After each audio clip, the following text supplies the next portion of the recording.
It is 5:15. For those of you who can't hear me, raise your hand so I know if I need to speak louder. Okay, we'll speak louder.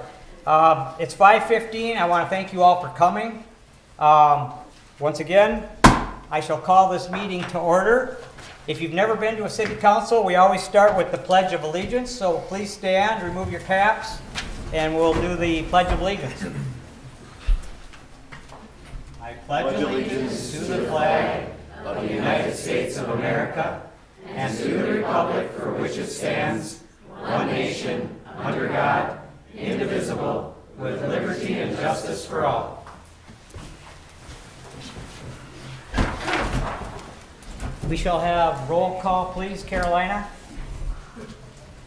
Councilmember Goldson? Yes. Selby? Miller? Yes. Correll? Yes. Mayor Walden? Yes. Okay, before we start tonight, many of you have heard, of course, of the LA fire and the devastation that has caused. I'm going to ask first that we start tonight's meeting with just a moment of silence as we reflect on the victims and all of the people that have lost significant things in their lives.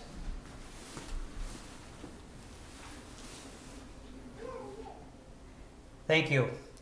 When you stop and think about it, what we got going on here tonight, as important as it is, pales in what those people are going through. So let's just keep them in your thoughts. I'm standing because if I sit, you will not see me. I'm kind of short in stature. I start pretty much every meeting with a quote for the day, and tonight's quote that I selected really is going to serve two purposes, and in just a few minutes you'll know that.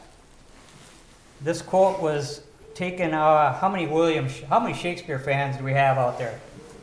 Got a few? Figured as much. Spoken by these words are spoken by Sir John Falstaff in King Henry IV, Part 1.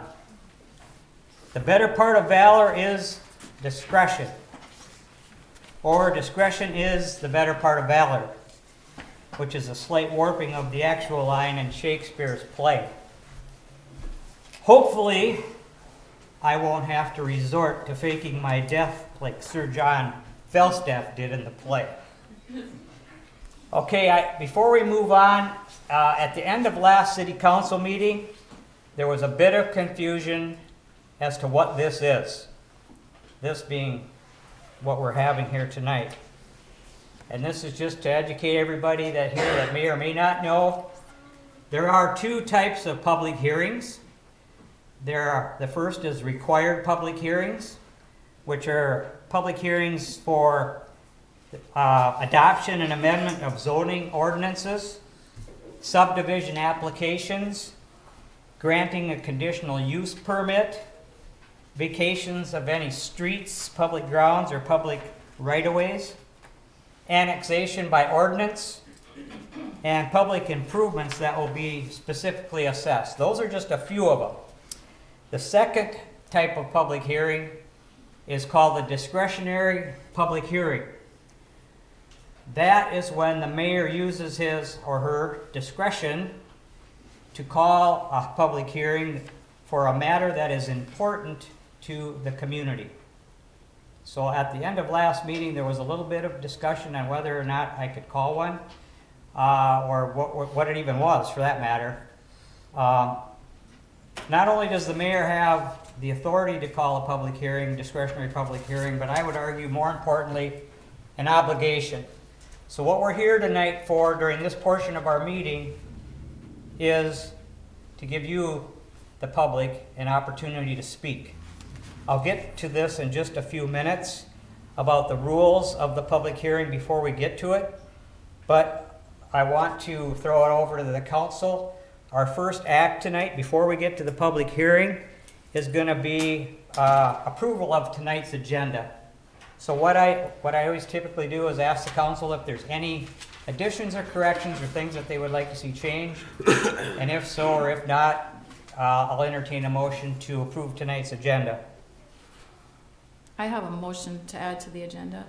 Okay? I'd like to have a couple rules for the public hearing. One being limited the speaking time to 3 minutes per person and can speak only one time since we have such a large crowd. And 2, they cannot defer their minutes to another person or group.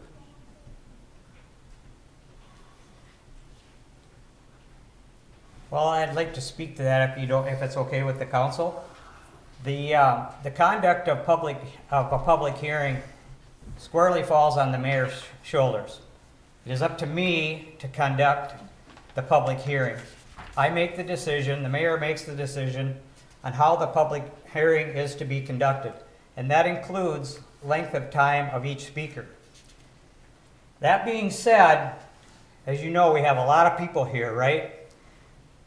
One of the rules of the public hearing that I would like to put down here tonight, and I'm hoping we can all agree on these rules. You're kind of getting a little bit ahead of me, Kim, because that was what I wanted to talk and speak to before we actually get and open the public hearing. We just need to all agree that out of respect for each other's times, I have been contacted by now 9 people that have asked to speak. Many people who were at the last park board meeting did not get an opportunity to speak, and I will give consideration to those people as well.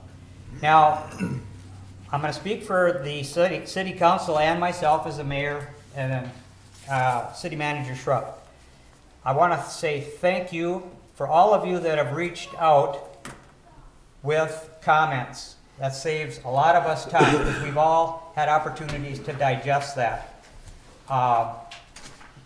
The reason why I say that is you had asked Kim to add that to the agenda, and I'm not sure if I just don't think it's warranted. I can take care of that responsibility, and I'm fully willing to put that on my shoulders. It's okay with you. Any other additions or corrections? I think the only way is if there's not a second on that, if I'm correct. And if there's not, I'm fine with that, but there was a motion, and so Well, you can't just. we could make a motion in a second, and I if mean, it the goes to motion was vote, that's made, fine. so there's it Yep. either dies or it We'll goes put it on. back You to the can't rest of just the say council. that I got you're it, gonna yep. do it, not do There it. was a motion made to limit the time down to 3 to 4 minutes, and I'll just bring it back to the council if they want to take action on it or not.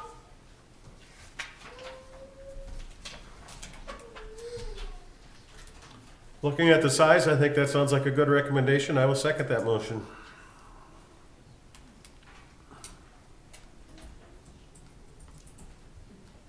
Okay. That's a problem, because some people that I've agreed to speak to have already indicated that they're probably going to run over that 3-minute mark. And number 2, how am I going to control that 3 minutes? You have a time clock, Councilmember Gullickson? On my It's going to be phone. real awkward. I just don't see it happening, people. And I don't think it's fair to all these people that came here to limit their time to 3 minutes. Do you have somewhere to go tonight? That's beside the point, Kevin. The point is there was a motion and a second. Now, if you don't follow it, that's on your shoulders, not the rest of ours, but there Okay. was a motion We'll and a put it second. to a vote then. All those in favor signify by saying aye. Aye. Nay. All right, well, that's totally contrary to the way public hearings are supposed to be conducted. I believe Mayor Sheldon did the same thing when we talked with the. The only reason Mayor Sheldon, if I will correct you, is the night we had the public hearing for the law enforcement, we had it on a night that the meeting had to get cut short because we had to stop that meeting at 6. And there was a person, if you'll recall, standing in the middle of expressing their opposition to disbanding our police department and was asked to sit down because the clock struck 6. Now you tell me, how did that feel to that person? I'm I'm gonna resort to counsel on this, Joe. The mayor conducts public hearings, right? And it is up to the mayor and how he conducts public hearings. Is that not correct? Well, there's a couple odd things at play here. The mayor is the presiding officer. and that does give the power to preside. However, our office's research is that the council can set various rules, just like it adopted rules at the start of essentially the organizational meeting last week. I have looked at publication from the League of Minnesota Cities. That this is the Meetings of City Councils publication. It is updated as of May of last year. It does note that some councils have addressed the issue of speaking time by limiting, by can't. placing a limit on time. You may. Is that how it's worded? Say that again. So, the following sections discuss ways to address some of the problems. Number one, limiting time. Some councils have addressed this problem by placing a limit on the amount of time audience members are allowed to speak at a meeting. For example, the council may ask people to limit their remarks to no more than 3 minutes or allow only a specified number of people to speak. I don't know how you'd get to a specified number or how they'd be fairly selected, but I guess that's not the motion. The motion is ask people to limit their remarks to 3 minutes. So it's been All right. done. Well, then the council has already put that to, and made a motion and seconded it, so it appears that that's what we're gonna run with, is a 3-minute limit then on people that wanted to speak. I guess I'm gonna apologize in advance to you, because I know some of you have indicated to me that you wanted to speak, and I know you have prepared statements. So I guess what I'm gonna have to ask now is you're gonna have to modify your statements and make it brief, okay? All right, so what we will do, tonight's public hearing, we already know the time limit rule, right? They always say that a good leader leads by example, so the mayor is actually gonna go first.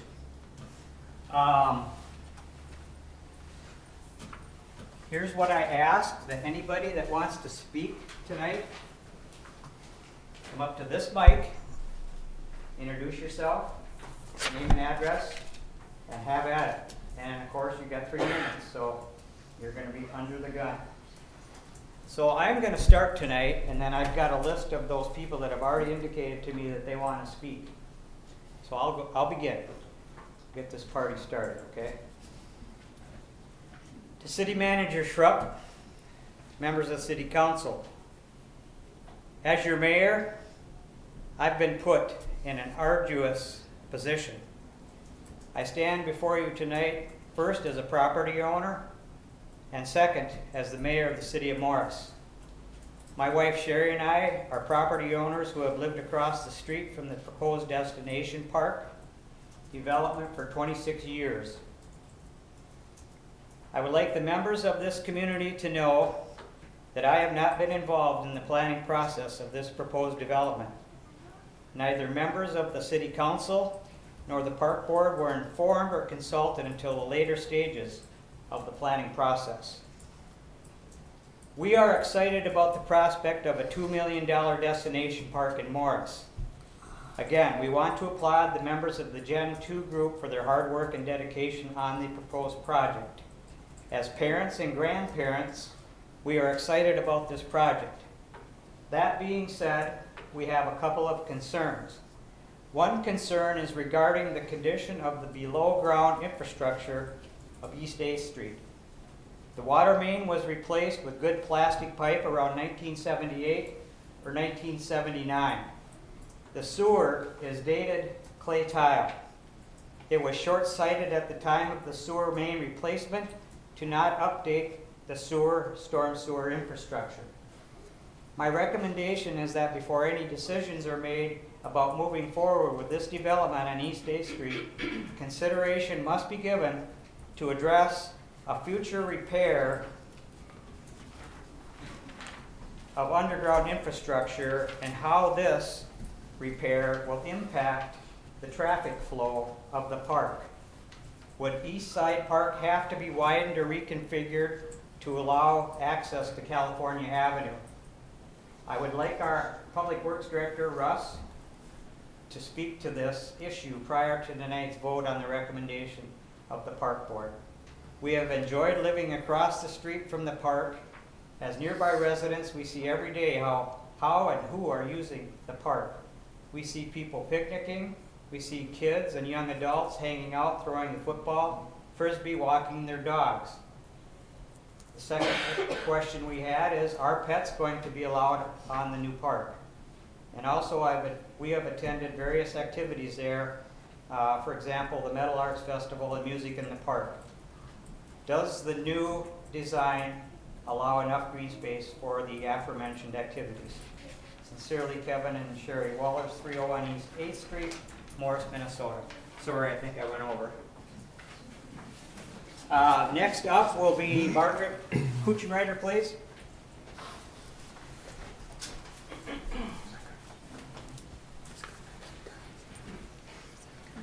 I'm Margaret Kuchenreiter, 905 West 4th Street. I want to note that tonight, though I am speaking only on my own behalf, I've served the city as an appointed member of the Planning Commission since 1997 and have been its chair since 2006. It's with this background that I'm here to communicate my profound disappointment in the city staff and council for the way you've handled the next-gen proposal for East Side Park. I believe that to date you have acted much too hastily and without thorough consideration of the ramifications of the proposal before you, and without prudent levels of public information and consultation.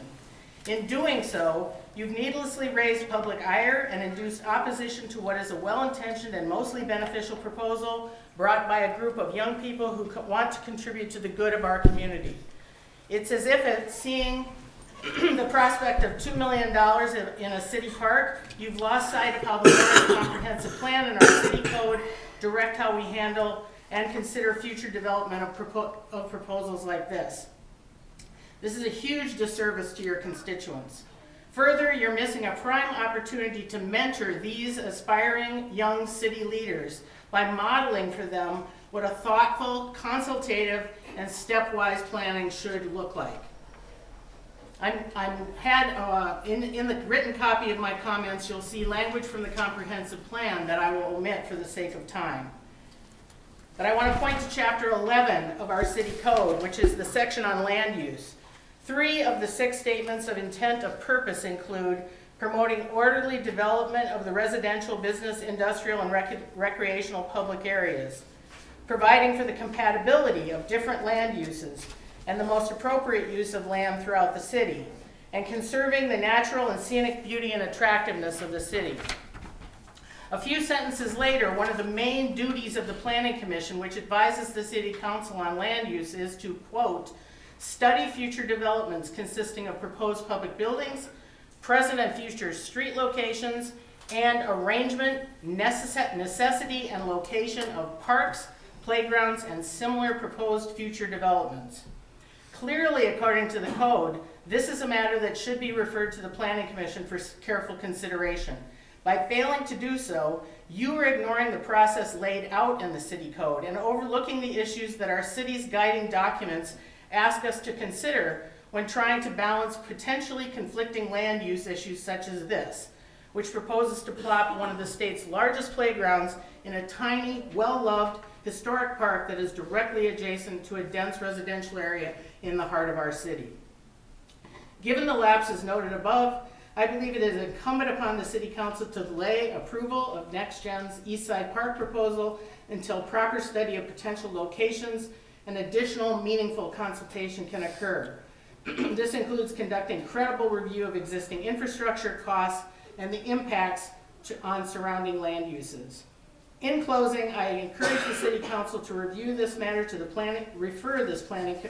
matter to the Planning Commission and to appoint a task force with representatives of NextGen, the Park Board, the Planning Commission, and the Friends of East Side Park to thoroughly explore all potential sites for an inclusive playground before making a final decision about how to proceed.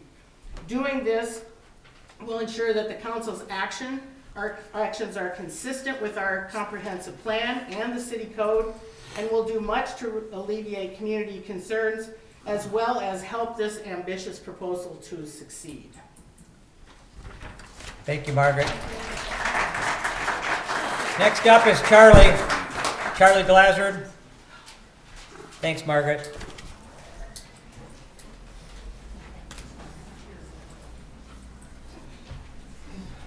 I hope you can hear me in the back, but I am got a cold and I'm addressing the council. Charlie Glassrud, 610 Idaho Avenue, lived there for 40 years, basically. I want to thank you for the public hearing, Mr. Mayor. It's the right thing to do. I'm here in my personal capacity only as a Morris resident. I don't legally represent anybody here, but I'm quite familiar with the situation as it has developed and the efforts that have been made to come up with alternatives, because I've been involved in those myself and I've had many discussions with those involved. I want to talk to you about three things: what's new tonight, the timing of things here, and then just generally the concept of hearing us. So what's new? Through the efforts of a number of people, there are two alternative sites that have been identified that are new. The Next Gen Committee is aware of them. They've been talking to some of the other people, and I think you're going to hear about that from Sue. Yes. So number one is, and this is exciting, they're both exciting, Green River Park and the old elementary school. I think Sue's going to talk to you about Green River Park as a possibility. Of course, it's an existing park. It has a soccer field and pickleball courts, kind of facilities that would allow the older kids to have something to do as well. They have bathrooms there already. The site isn't as densely surrounded by houses. The street on which the park would sit is not as busy as 5th Street. No, 7th Street. It's plenty of space and parking availability, easily accessible to Highway 9 and to the bypass. Does have a storm sewer through it, but your streets have a storm sewer through them. You can put a playground on top of a storm sewer as long as you don't put the wrong structure footings on it. This shouldn't be a problem. I don't think this possibility was considered as available by the Next Gen group when they first proposed this, but now we can consider it. Number two, the old elementary school property. This property is centrally located. It's not far from Eastside Park. The block had a school and now has daycare pods. It's always been all about the kids. City utilities are obviously available in such a place. This is the property that the chair of the park board said would have been his first choice back when the city owned it. But he didn't consider it because the city didn't own it. Well, you can own it. This property is for sale. We've talked to the owner. The owner has a willingness to sell to us. I personally know several donors, 4 at least individuals or couples who are willing to put substantial money toward the purchase of this land, and we're talking the tens of thousands of dollars to make that happen. Those tens of thousands of dollars, I can also tell you, are not coming to you to do the project in Eastside Park because they don't support that site. But instead of saying no, they are saying, let's do this. The Next Gen group couldn't consider that spot because we didn't own it. Now we can. Timing. You might say this all comes last minute. Everybody here is here at the last minute, but in fairness, as the mayor mentioned, there wasn't a lot of advance notice to you as a council or to us. And I think that it's understandable that it comes late in the day, but a lot has been done by a lot of people on short notice. A brief pause in the proceedings will allow the Green River and the old elementary school to be studied in a way that they have not been studied. And that brief pause is what I think a lot of people here are asking you for. Number 3, resources. This is the city of Morris, and if you think about the experiment station, the university, the soils lab, and just the general people who live here, we have just a wealth of human resources here. Amazing people. And you've got landscape experts, Sue and Scott. You've seen their work and you'll hear from them tonight. Fundraising experts. Vivian Helton has addressed the park board. You should have her statement, and I hope you all read it before you vote. And we've also got an assessment techniques data collection expert who is Tara Nelson. And Tara and her husband are building a house over on the west side. They're going to move in. So is she a resident or does she live just out of town? She's going to be a resident. And she is an expert in that. Mr. Mayor, I would appreciate it if Tara Nelson could have 3 minutes because she'll share with you a point of view that other people. By all means. But not yet. Let's Okay. stop. I'm not done. I got a lot of good material, but I'm going to try to take it fast because, Sheriff, I'll go with you peacefully if I go over it. And you got lawyers, inevitably. Matt. She gets a new clock then too, right? So there's all kinds of other resources, and instead of saying no, they want to help. They want to help this be the best project it can be. They want it built. They want it done correctly. And just like the members of the Next Gen Committee who put so much time in it already, and thank you, they offer their expertise because this is a good project if it's in the right place. And we're asking the council and Next Gen if we can just slow it down a bit. Finally, this hearing. It's called a public hearing. I understand, Mr. Mayor, I appreciate your comments about it. And you have indicated you primarily want to hear from people who didn't address the Planning Commission. But I would ask you to be lenient with that because the Planning Commission, it wasn't recorded. And except for Councilmember Miller, I don't know, and city staff, I don't think the rest of you got a chance to hear what was said there. But it was important. You know, when it seemed like the park board may have decided what it wanted to do before the meeting, and I don't want to go into that, but the thing about a hearing is that you hear us. Normally, we come to city council meetings and we hear you. And a hearing, a public hearing, is where you can hear us. And hearing means listening. So we speak and you listen, and I appreciate you letting us do that. I'm asking that you listen carefully to the information before you decide. We're not just saying no, we're recommending better options and being constructive, offering our help. Nobody has all the answers, but as a community, we have amazing resources. So please take a little more time to consider your options.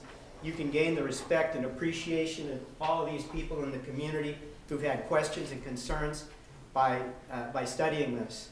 And if you don't take that time, I don't know what you gain. Thank you. Thanks, Charlie. Well, I guess we'll just segue right into Tara, being Charlie recommended her. I'll let her go next. Introduce yourself, name, and all that good stuff. Tara, thank you. Yeah, thank you. My name is Tara Nelson. I own the property at 1004 Nevada Avenue. It's just not zoned residentially quite yet. As a researcher, trained researcher, that I have a PhD in education, my emphasis is in institutional analysis, data techniques, assessment techniques, etc. I'm actually looking at this project from a view of like, what is it that the community is saying using public documents as evidence of data. And what I'm seeing in the actual data is folks, whether in opposition or in support or in the middle, if we want to talk about a bell curve of data distribution, is folks feel like they want to be heard and valued and seen in the decisions for which this project is being developed. While this is part of that process, what you might hear later in one of these other documents is it with rigor, and does it actually support the feedback of the population? So while there are samples of data, my question has been along in reading this project and learning more about it is, does the feedback actually meet a representation sample of what folks are saying? So I'm coming at it more of like, how is everybody being impacted, thinking about the population and recognizing that there is a huge distribution in ages, in abilities, in backgrounds, etc. So my thought for City Council is more about recommending or considering appointing a subcommittee where we can bring in Next Gen and people like me, or, I'm volunteering myself, right? Like, I'm happy to help as an incoming resident. Can we bring folks together where there is a representative sample and work on the actual rigor to make sure that the data is reliable and valid in how we make decisions regarding whether that is a Eastside Park or whatever park, or if we do make modifications to the park here. That's my time. Thanks for listening to me. Thank you, Tara. Next will be Sue Granger.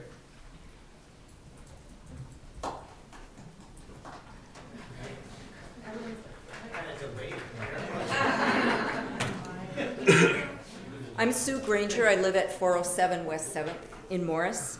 I'm also a friend of... we cannot hear you. Okay. I'm Sue Granger. I live at 407 West 7th in Morris, and I'm a member of the Friends of Eastside Park group. I'm going to make a couple points from the handout that I hope most of you have from the Friends of Eastside Park. I'm just going to make a couple points from it, but the council has it also, so I hope you take a look at it. Many of these remarks were made at the park board meeting, but like Charlie said, that wasn't recorded, and most of the council has not heard that. But Eastside Park is one of Morris's most important parks, and we don't have very many parks in the central part of the city. It is a place of shared memories and experiences. It's more than 100 years old. It's an important green space, just a green space, loved by many. Somebody made the point at the park board meeting, there's a difference between a park and a playground.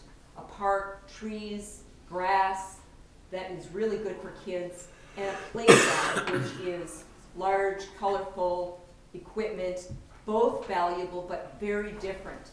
And if we can add something to the community without subtracting something from the community, that's really what we want, what I think everybody here would like.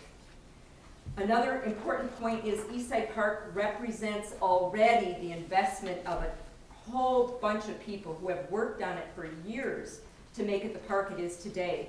The Morris women of today have worked tirelessly. The Kiwanis Club, Kaloran family, the Lions Club, the Tree Board, the city crew. We had grants to plant the trees. The trees have been treated for Dutch elm disease. It's just a huge investment. Plays in the parks. There are church services there. A funeral service was held there. There's a memorial there to one of our war dead. It's a different kind of place. It's solemn. It can be a solemn place. It's a beautiful place. And as somebody said at the last city council meeting, it's perfect the way it is. It only needs minor updates and repairs. Next Gen's mission says to transform Eastside Park into a vibrant community hub, end of quote. But we argue it already is a vibrant community hub. Maybe we can make 2 hubs somewhere else. At only 2 acres, it's just too small. At 23,000 square feet, the playground would be tied for the largest destination playground in Minnesota. In other words, communities, at least 40 that we know of around the state, are making smaller ones. This is tied for the largest. Does it have to be this large? And the site's just too small. Next Gen also has acknowledged that it will have limited age appeal for the younger kids, which is really important. But when we pointed this out, they noted that they'd like to do an addition, which is a fitness course for older kids. I think this sounds like a great idea. It sounds like fun. I might even try it, but that just brings home the point that Eastside Park is just too small for a playground, a parking lot, and then the inevitable expansion, which the park needs. We're asking the city council to establish an ad hoc committee to thoroughly explore other sites. Let's use the model that we used for the RFC, the Lee Community Center, and make this a community-wide collaborative process. I don't think there's anybody in this room that disagrees that this place equipment belongs in Morris. As a matter of fact, it's way overdue in my opinion, and in most people's opinion. This issue has opened up how much we care about our parks, and we've fallen behind in investing in them. This morning, representatives of the Friends of Eastside Park and the Next Gen Committee met, and we had a great meeting. I think they would agree too. They had no objection to us pitching ideas to them. We had a really positive discussion. We have a lot in common, including how important our city parks are and how important to a healthy community. I passed out some graphics today that we talked about this morning. As Charlie said, both the old elementary school and Green River Park offer very interesting possibilities, great locations, etc. Also, inclusive equipment could be put in several parks, and we talked about that this morning.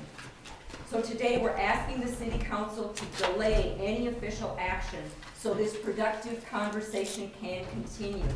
We don't want a decision made on incomplete information, on an incomplete conversation, and on a less than complete assessment of implications. Again, the public only learned about this, many of them, like 2 weeks ago. It's just way too soon. We're asking for a 30-day delay so we can continue this work, and we're asking the Next Gen Committee, could you work with that too? Could you work with a 30-day delay?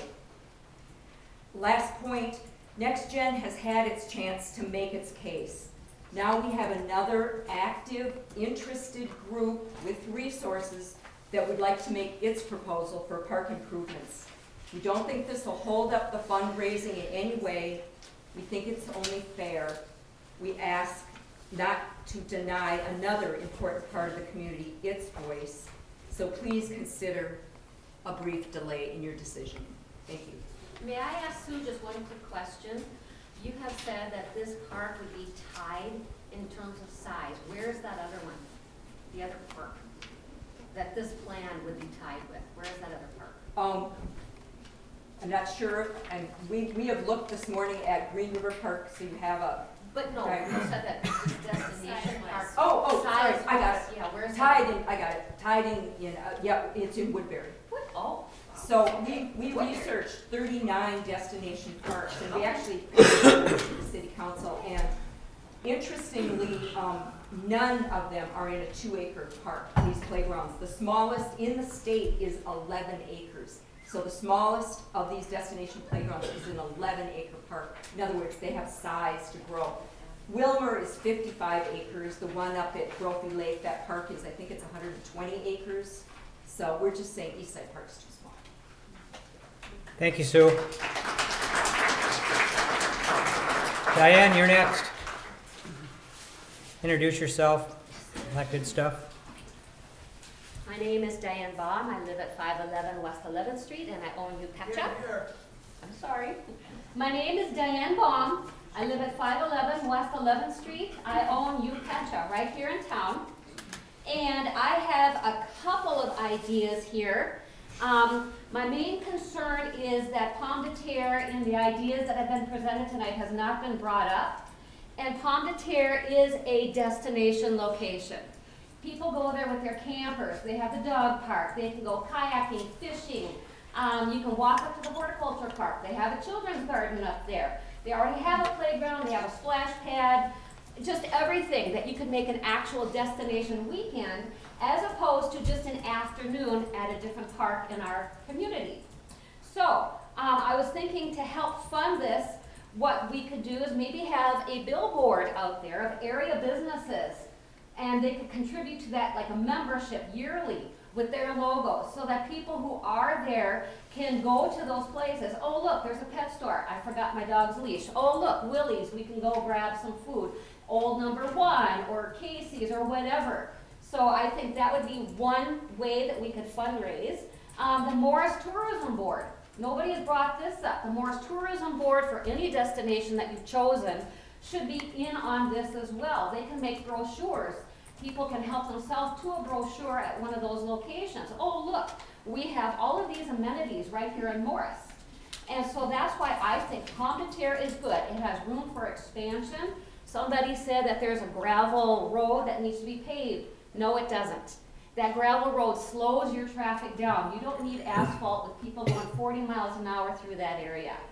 I also feel that the Next Gen group, as Sue had talked about, form another committee, a subcommittee that can also work with this. They can help with the fundraising.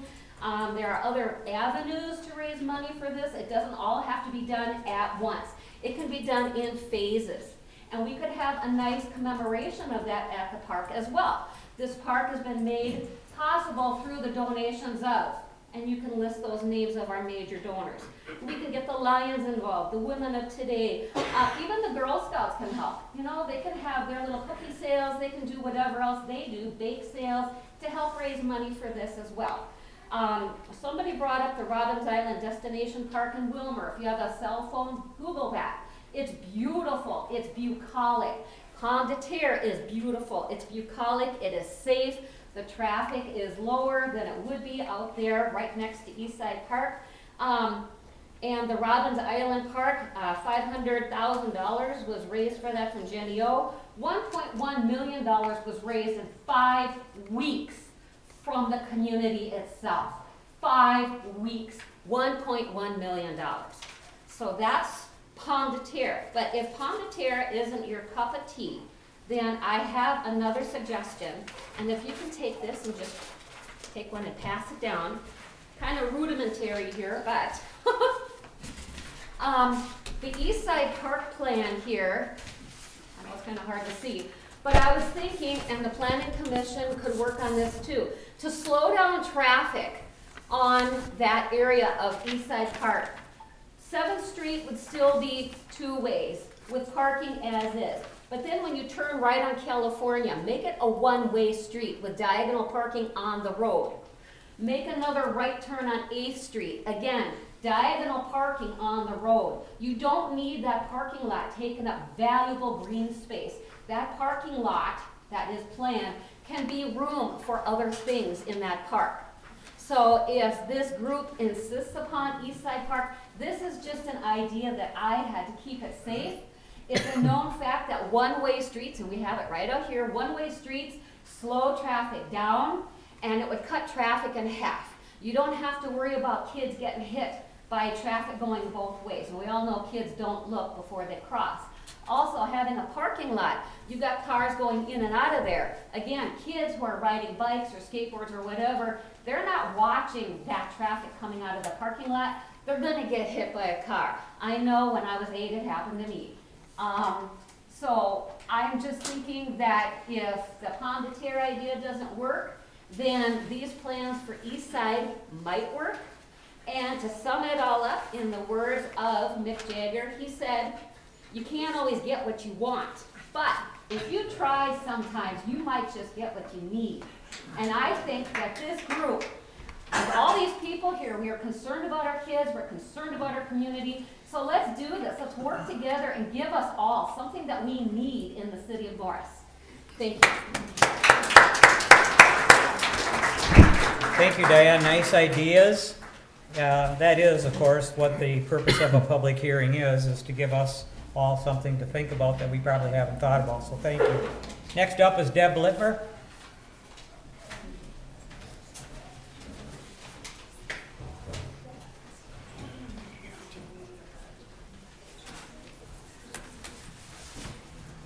Wow. I have a short statement. I'm Deborah Littmer. I live at 202 East 2nd Street, Morris, Minnesota. I've been a member of the Morris community since 1980. I do not object to the Next Gen project. I object to the transparency behind the decision to build a large destination playground at the East Side Park. And many falsehoods and assumptions about the Next Gen project have been made, and the City Council needs to consider a feasibility study for a broader community input for this project. With a fuller vision, we can create a more welcoming playground that our entire community can support. As an individual who has worked and loved children for over 45 years, I get choked up when I say that. The research shows that they and we all need quiet, green spaces to learn and grow and to reset our brains. We do not need to destroy the lush green space at the center of our community. We need to slow down and make the best destination playground together without sacrificing the gift of East Side Park. Thank you. Thank you, Deb. Next up is Neil Tilke. Neil, are you out there somewhere?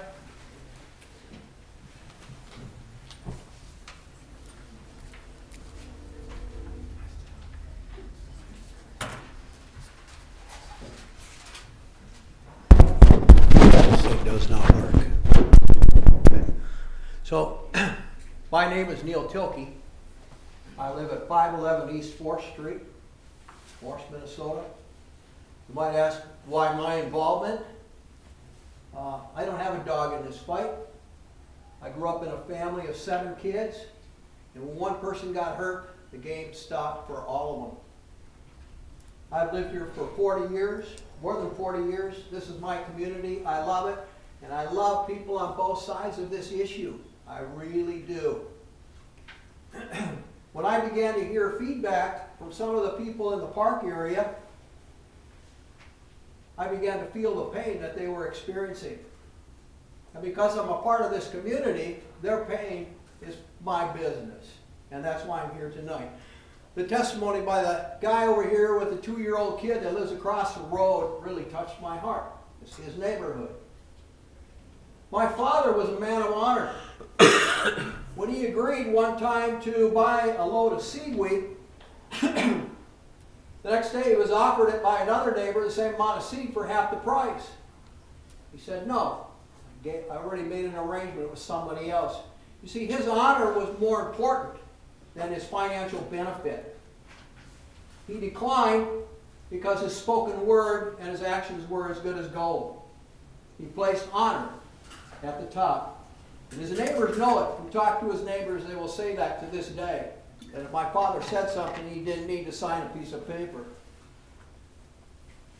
This project will bring financial benefit and pleasure to many people. But there's a segment of the community whose neighborhood will be changed drastically from a quaint neighborhood with a lovely local park into an area dominated by a huge megalith with regional traffic on their front streets. And all of that shoehorned into an area, like Sue said, that's way too small. Council people, you have been elected by these people that are experiencing pain, and they're putting their trust in you at the election. They put their trust in you that you would protect them. And they're looking to you for protection against somebody steamrolling over the top of them. It is always the function of honorable leaders to protect the disenfranchised. It's not a matter of majority rules. It's a matter of right and wrong. If you do what's honorable, future generations, your children and your grandchildren will be like me. I talk about the honor of my father, and they'll bless the memory of your honorable decision. There's been many books and movies written about people who made honorable choices in the face of people opposing them because they were opposing the financial gain. Not many movies and books have been written about people who steamrolled projects for financial benefit and regional pleasure. I honestly believe that if you do what is right, a better option will open up and finances will be provided. But even if they aren't, you will still rest in knowing that you've done what is honorable. In light of this, council people, I humbly urge you to completely halt the plan to put that playground in this park over here. And delaying it will only increase the pressure that the community and other people put on you to okay this project. And I want to thank you today for your consideration. And I also want you to know that if you put this park anyplace else in the community, I will take my little neighbor girls and I will go over and play on it. So I'm asking you not to put an age limit on it. Thank you. Thank you, Neil. Next up is Mary Elizabeth Bazanson.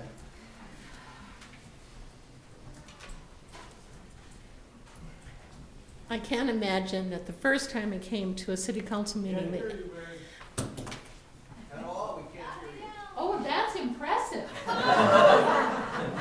That doesn't count as part of my 3 minutes. The first time I came to the city council over 34 years ago, they didn't know how to spell my name. That is no longer the problem. I think the city council has 2 problems: process and plan. When I was a child, my parents taught us how to play Monopoly. They didn't tell us about buying hotels because they thought that would make the game longer. Needless to say, I got creamed the first time I played Monopoly with strangers. I feel I've been playing Monopoly since November. I found out by accident there would be a meeting of the park board on November 13th to discuss the revision of East Side Park at 4 p.m. That's not the stated time, but we had to sell meet both sides, so I got it. At that meeting, I was surprised to see Becca and Russ, 2 employees of the city. I got to see an image of the revision for about 5 seconds. All my ideas were immediately dismissed. Of course, I had just seen the plan for 10 minutes. I had not realized that we'd been working on this for 6 months. I attended a park board meeting on December 11th for the formal presentation of the plan. I found out a member of the city council was on the Next Gen Design Committee. Monopoly. At no time did any city employee or representative suggest an environmental impact study, inclusion of community members, anybody who successfully raised money for the community projects, or notification of neighbors. Found out recently there was a member of a park board meeting on December 16th, I think. That, I guess, doesn't work in open meeting laws. Monopoly. Attended a city council meeting on December 23rd. Not my best moment. Formal presentation to city council. Saw revised plan. Parking lot is now 20 spaces. Monopoly. Attended a Mirage Park Board meeting. Saw revised plan for playground equipment. Given 30 minutes for questions.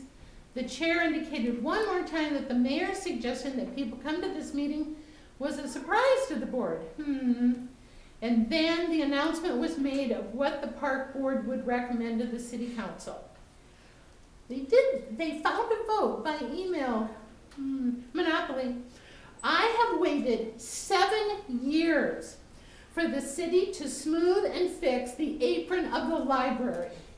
I have known about a significant revision to East Side Park for 2 months. Monopoly. The plan essentially privatizes public land. Next Gen will be empowered to do as it will on the public land. Members of the park board have already suggested their pleasure at being able to use city money that might have gone to East Side Park for other parks. There is no reassurance that that money would not just revert to the city. There is great excitement without any hearing about the revision of the picnic shelter. Workability challenges exist. The city cedes construction to an outside group and retains liability. So if the pickets are sold as suggested as a money raiser, if one or more of the pickets is broken, either accidentally or intentionally, is Becca responsible for replacing that picket or just any picket? Do contributors know that? Does Russ and his crew have the equipment to maintain the surface of the structure? If places on the structure are tagged, can the city shut down the park until repairs are made? I thought Becca was going to ask someone in Wilbur about maintenance of the playground there. Maybe she hasn't been given a chance to tell us. I would also know what the cost of installation is versus the cost of the equipment itself. How much will the insurance cost rise with the new playground equipment? The band shell, I will always regret not calling the police, was almost destroyed a decade ago, $26,000 to fix. But most importantly, I was struck by a comment made by a member of the park board. She said that if she had to choose between trees and inclusion, she would choose inclusion. But accessibility does not equal inclusion. It was suggested by multiple people at multiple meetings that instead of making one immense accessible park, that accessibility be provided to many parks. Morris could then claim to be an accessible destination. Come and play and stay in Morris for fun for all members of a family. I have been working on accessibility for a number of years. Next Gen has the energy to gather the money to make that happen. I don't want any child, for any reason, to be told there is only one park in Morris you can play in. That is not inclusion. That is segregation. Thank you, Mary Elizabeth. Mary Elizabeth, that was kind of fun, you know. Many of you don't know, but Mary Elizabeth was my speech professor in college, my communication teacher, taught speech, and I remember her very clearly standing up putting it there. Gotta wrap it up. That was fun. Feedback. All right. Next up, Annette Watson. She is our last scheduled speaker, and we're creeping on, I guess, closing arguments with, and I might allow Jen too if you want to speak Doesn't after. everybody get to speak? Pardon? Anybody who wants to speak here can speak. It's a public hearing. You can't just say we're closing up. Well, that's one option. That was the point of a public hearing, I believe, so. Well, that's what I said. I'm going to give everybody an opportunity to speak that wants to. Go ahead, Annette. All right, I'm Annette Watson. I'm at 115 South Atlantic Avenue. I have lived in Morris, Minnesota for 6 years. I have 5 children, ages 12 to 1. And whatever park we go to, we always drive. So walking to a park doesn't matter to us. We'll drive to whatever park we're going to. Thank you, NextGen, for wanting to help us with a new park in our town of Morris. So my first recommendation to the council is to defer or deny doing Eastside Park. So I also said just 1 month, wait 1 month for the purpose of allowing citizens in Morris to feel like the city council did allow them to participate in what we'll call a democratic process, and will make people who favor one park over another less offended when you choose against their park. So 1 month isn't a magic number, but even 2 weeks will give the city council, not the park board, but the city council, time to write up the answer to the question, why not my park, which concerns your voters, and why the park you chose, and put it in the Times, Stevens County Times, which is now our official newspaper. So for me, why not Eastside Park? Eastside Park, for my family of 5 kids, when we go, so 7 altogether, is too limited in space. The proposed plans leave precious little room for future innovation of improving that space without tearing something down, tearing part of the next gens down, or tearing something that already exists down. Eastside Park is a misuse of taxpayer money.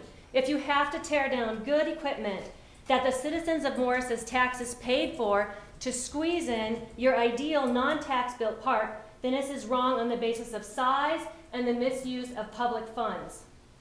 Eastside Park residents have vocally told me that they are against this move. When I was door knocking in the fall, I would ask people what they were thinking or what they would say to the city council. And they were the ones that would bring up this idea of improving Eastside Park, and every single person that brought it up was against the idea of having it in their neighborhood. So please pay attention to those voices that aren't here tonight.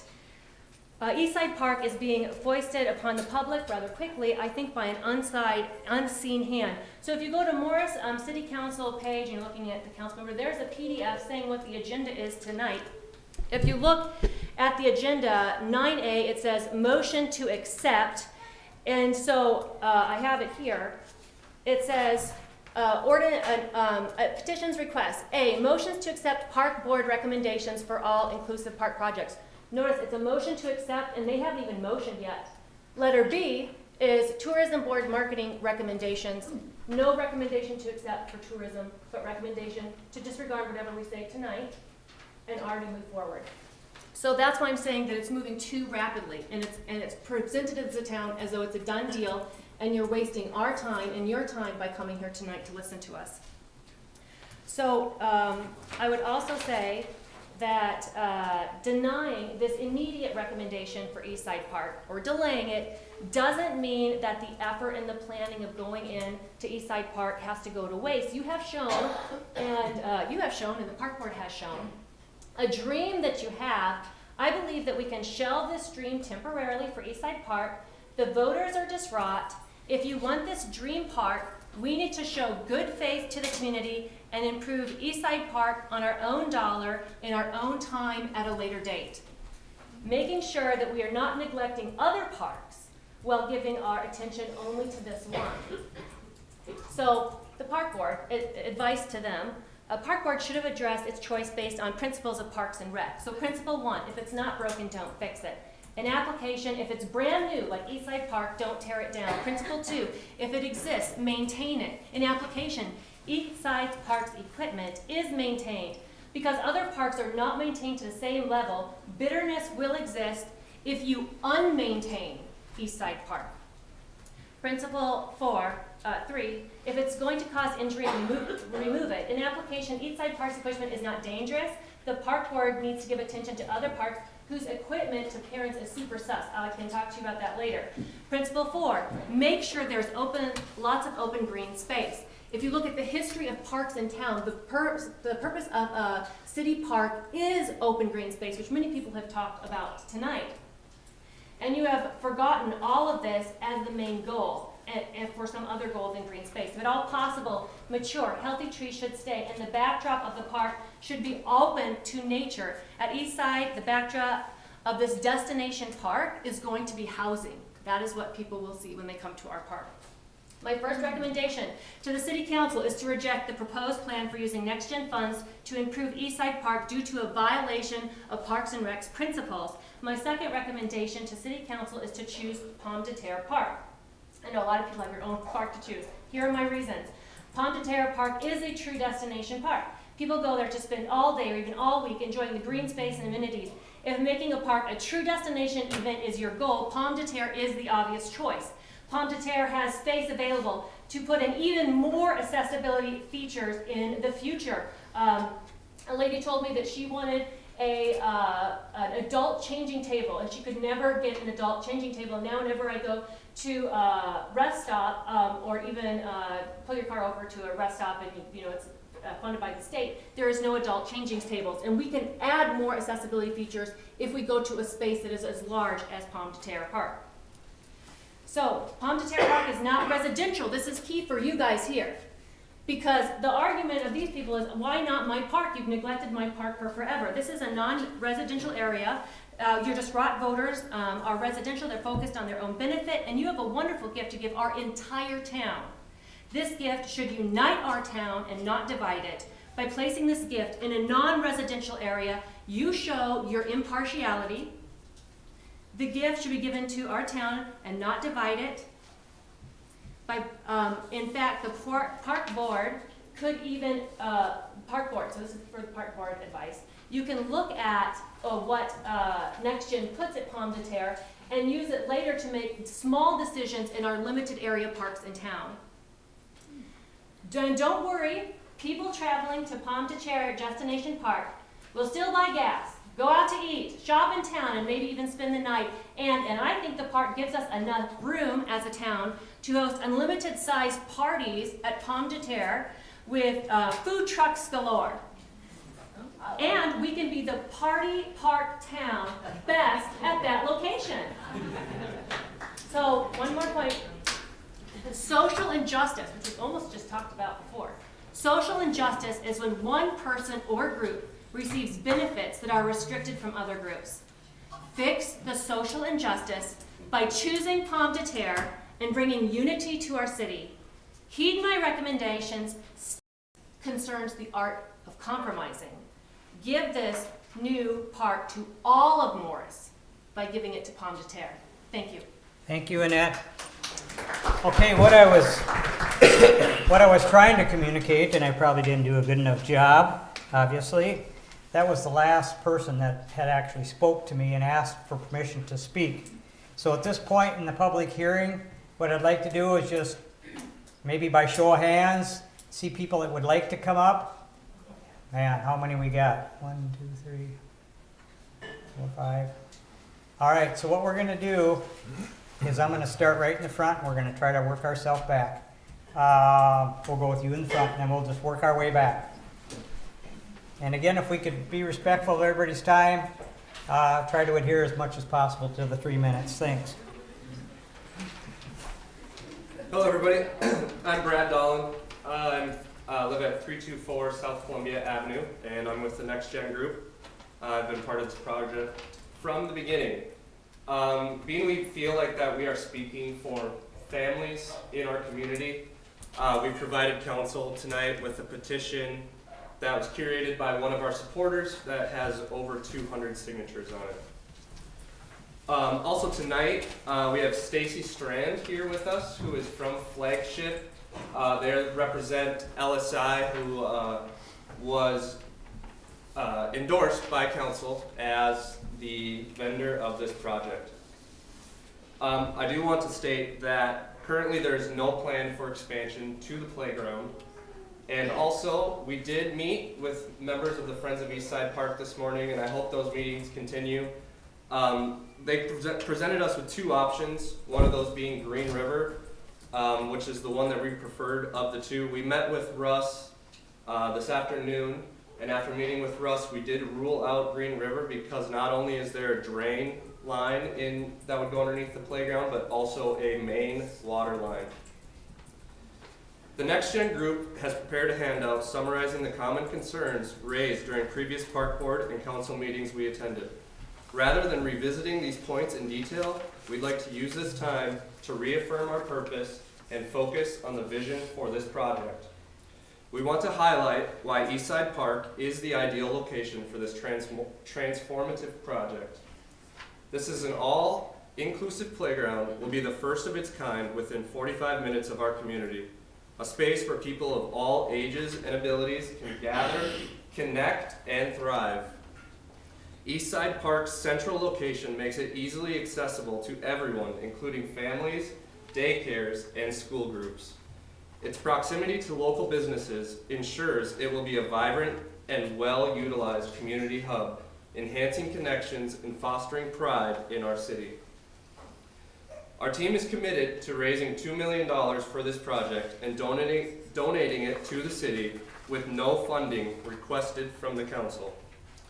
By selecting Eastside Park, we can create a ripple effect of improvements across the community. The current playground equipment at Eastside Park would be moved to Wells Park, providing an immediate and much-needed update to that location. Additionally, this move would free up the park board's budget, enabling investments in other parks and recreation facilities throughout the city. We're asking the council to approve the park board's recommendation to designate Eastside Park as a location for this project. Once approved, we are excited to continue collaborating with the city and members of the community on details like parking and design refinements to ensure the project is a success. This initiative is about more than just a playground. It's an investment in our community and its future. We hope you'll join us in making it a reality. Thank you. Thank you. Joel, go ahead. And then we'll work our way over to you, Matt. We'll just kind of zigzag back and forth. Sheila was So there. Sheila was as we there move too. along, just keep raising your hand, okay? Yeah. Go ahead, Joe. My name is Joe Aliyah. I live on East 8th Street. If you look at the picture of the planned park here, I'm right across the street from the parking lot. I'm the guy with the 2-year-old daughter who was mentioned earlier. She loves parks. She loves playgrounds. Eastside Park is a beautiful space, 365 days per year. Okay, moving to playgrounds. How about a playground or a play area available 365 days a year, maybe excluding some holidays? Okay, compare with Shenanigans in Alexandria. Why not have a playground that can be utilized year-round? Okay, I don't think that wasn't brought up tonight. I've mentioned it a few times. A few people have said that they like the idea. Perhaps it could be coordinated with the school, like Shenanigans in Alexandria. There's already infrastructure there. It's already available to children. There's already a parking lot. Maybe that's an idea worth consideration. Okay, so thank you for listening. Thank you, Joe. We're going to start with Matt. He was up over here. Then we'll go down and we'll work our way back there. Hey, Kevin. So we'll just kind of go up and back, all right? Hey, Kevin. Sheila Yeah. was in that row. Oh, I'm sorry, I missed you. Yeah. Let Sheila go first. I'm sorry, I didn't see your hand, Sheila. Yeah. Thank you for squaring me away. I'm Sheila Hemming. I live in the city limits after we got annexed, out by the ballpark. I am all for making a destination playground. I really think it's a great idea. Love to have a pool too. I think that there's a couple of properties that are not city parks that are options. One is the old trailer park on the north side of town, right off of Westwood, I think it is. Can I point to the maps? The council knows. Sure. So this property, city already owns a portion here, and then I think Geiselman, or Gieselman. Gieselman. John Gieselman owns that. Other part. The other possibility is university land. That's right here. It could be expanded, could be lots of things there. Those are two options I've thought of. I'm concerned about the East Side Park for the reason of the green space. Has there been an environmental study on that and what it's going to do to that park, the people around it? The other thing I worry about is there's a rock there. It's from the Wadsworth Trail. Is that going to be removed? That was something my grandmother and her Daughters of the Revolution found. That's all I have to say. Thanks, Sheila. Show of hands. Okay, now I think we're up to Matt, right? Go to Matt, and we'll just kind of zigzag back and forth, all right, till we get. I'm Matt Flugel. I live at 204 East 7th Street, right across the street from the park and directly south, so I receive pretty much all of the leaves from the park in my yard. I am not opposed to this project in any way. Obviously, I can see benefits. I can see some downsides to it. I see traffic constantly running pretty quick up and down 7th Street. I don't think that's going to change whether we have people coming for a park or not. I've seen a lot of changes in the time we've lived at our house. We've lived there about 16 years, almost 17 years now. Prairie Pioneer Days used to be there. That was always scary, traffic-wise, and I don't see that this is going to be anywhere near that level of traffic in my mind. I guess I don't have a problem to slowing it down if that's what everyone wants to do, but I just wanted to speak and say that my family is in favor of this project, and we like the idea of it being across the street from our house.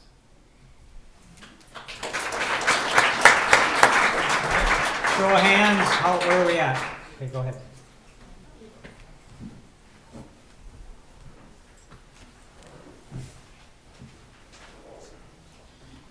My name is Lacey Busterfeld. I'm a kindergarten teacher at the Hancock Public Schools. Obviously, listening to a lot of you tonight, it doesn't sound like a lot of people are against the idea of a destination park. As a teacher, I have two mindsets, mom and a teacher. So I kind of wanted to share a little bit of both. But as a kindergarten teacher and a mom, I believe that a destination park would be an incredible asset to our town, which a lot of you agree with. Children thrive in environments where they can explore, play, engage with nature in a safe and stimulating setting. A destination park would not only offer a dedicated space for children to experience outdoor learning and physical activity, but it would also foster important social skills through play with peers of all ages. As a teacher, I know firsthand how vital it is for young children to have access to outdoor spaces that encourage creativity, cooperation, and problem solving. A well-designed park could provide interactive learning experiences that extend beyond the classroom, such as nature walks, sensory explorations, and playgrounds that challenge fine and gross motor skills for kids. The park could provide many to little no-cost end-of-the-year field trips for so many classes as well. In the state of Minnesota, there are many standards that need to be met in all ages of classes. Language arts, math, science, social studies, as well as social and emotional learning, which this park could be a huge asset of. Creating a well-designed destination park could help create the endless opportunities for kids to work on their storytelling skills, math solving, learning about animals, habitats, park promotions, but it also promotes awareness of the environment and encourages an appreciation for community and spaces. As a mom, especially to a really busy young boy, having the idea of a fenced-in park right in the middle of town, especially because we lived at 302 East 2nd Street for the last 5 years. We walked to Willie's, we walked to the library, we walked to all the places, and on the way home from every single one, we stop at East Side Park. And there's always families there. So elevating that park, just even though we stop there all the time, elevating that park into something amazing would be super cool, and I just think that it would benefit schools as well as families. Thank you.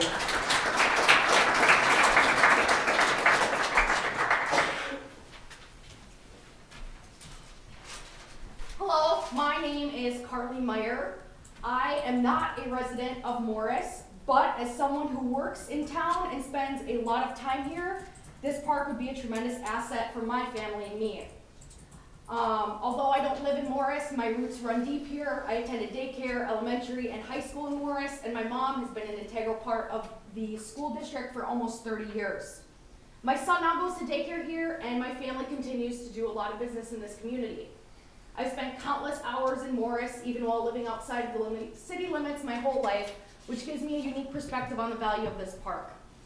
Growing up, and even now between day and night events, there are times when it doesn't make sense for me to drive my 20 miles home and back again.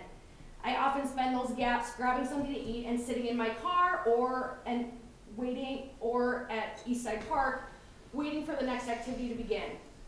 Now, as a young mom, in between activities, this park excites me even more. While we do visit the current park, it can be difficult for my 1-year-old to navigate among bigger kids running around and playing. This new park will be inclusive for all ages and ultimately safer, offering a space where families like mine can relax, play, and connect. I've always loved Eastside Park. It's been a go-to spot for me to sit, read, eat, or take a walk around the block. As a parent, it would mean so much to watch my kids grow up using and loving this space just as I have. Thank you for considering this proposal and the positive impact it will have on families, both residents and those like mine who spend so much of our time here. While I may not live and pay property taxes here, I spend a significant portion of my time and money in this community. I shop at local stores, I eat at restaurants, I pay for daycare services, and participate in local activities that contribute to the local economy. In many ways, I'm deeply invested in this town's success. Thank you. Okay, where are we at? Is there anybody, just help whoever's next, certainly work your way up, and we'll just go back that way.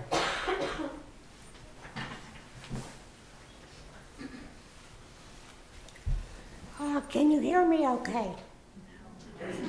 The microphone does. This isn't working? No. That's not a PA. It's All for right, the- well, I have a paralyzed vocal cord, so I'll do the best I can. Much has been said about the park per se. And why don't we stand back and reflect a moment on where we're at in the process. The usual protocol for proposing a new community project involving taxpayer money is to conduct a comprehensive community needs assessment. And that should involve members of the community to determine their needs and their interests. That would involve things like surveys, focus groups, getting the community involved from the very beginning. Yet not one bit of evidence is presented here for initial grassroots community input into this project. That should have been a priority from the very beginning. The January 8th Park Board meeting was indeed a ruse to create the appearance of taking community opinion into account. But the decision had already been made by the Park Board even before any community input was made in the discussion. The disregard for this protocol, following the correct protocol, simply does not reflect well on this entire process. I think community concerns, perhaps until now, have totally been ignored. So what I urge the council to do and the park board is to pause, carefully think through a lot of the issues that have been raised here. Excellent expert advice, I think, has been given by this community, and it needs time to process and then involve the community in order to flexibly think through what are the alternatives here. And a number have been suggested that I think are very good. But rather than talk about it, let's actually do it. Get the people involved. In terms of surveys and focus groups and involving the community, again, until tonight when I saw on the sheet that was handed out, apparently there was a Facebook poll. Well, I don't think that quite meets the requirements for a random sample. But you really do need to have some mechanism to determine, not a Facebook poll, but what does the community need? And I would suggest forming, a number of suggestions have been made, but forming some kind of group and interaction where people can make those flexible alternative decisions. So I urge you to pause this, think it through, and I think what would happen if you do that is you'll get less resistance from the community. And you may even come out with a much more successful project that will be successful in the long term. So that's all I have to say. Thank you. Show of hands, where are we at here? I'm not sure where she's sitting. We're just gonna keep going back and forth, so. Farrellyn, I guess you'll be next, and then Bill? Okay, we'll go Farrellyn and then Bill, I guess. Hello, I'm Carolyn Angel. My property in Morris is at 714 Columbia Avenue. Louder? My property in Morris is at 714 Columbia Avenue in Morris. And I'm one of the people, I'm not necessarily involved with Friends of Eastside Park. I guess I am peripherally. But we met this morning and had a really nice chat with 2 of the 8 people who have put this project together, which I really want to start by commending the group for being open to and responding as best they can to our concerns. And ultimately, I'm asking the same that many people have asked, is for a pause.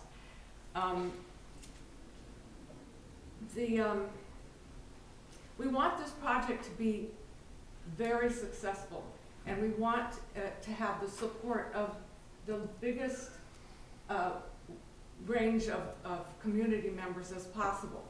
So I think a look at the demographics of Morris is worthwhile. Because, as Carly and I talked, there's about around 25%, according to the stats, of the community that is have children under 18.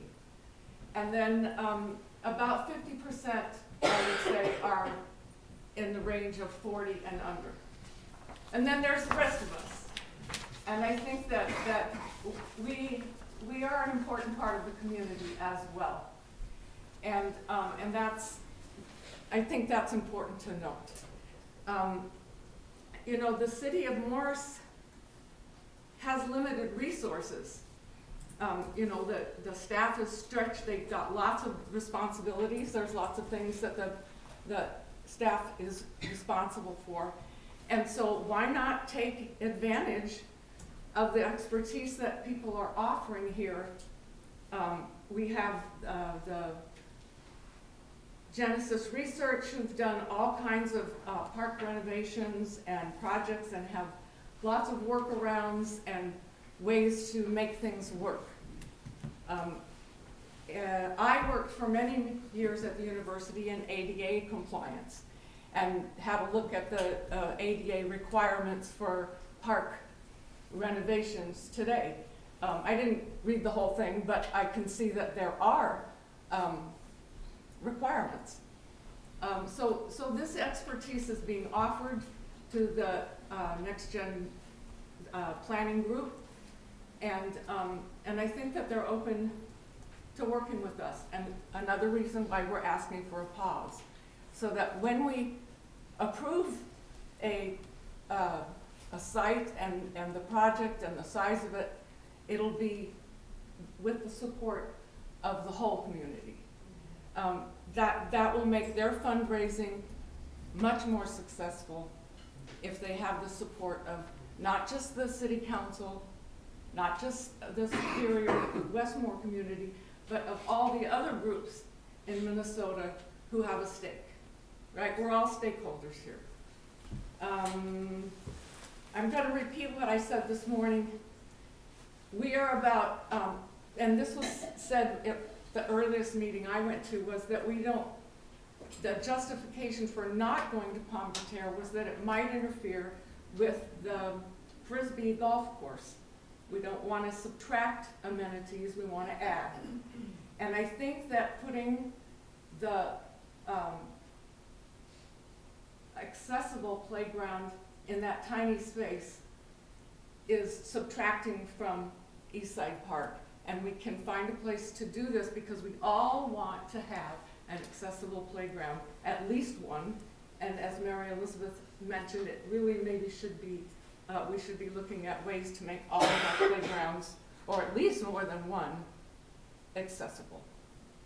I think that's all I need to say. Thank you, Fairland. Bill?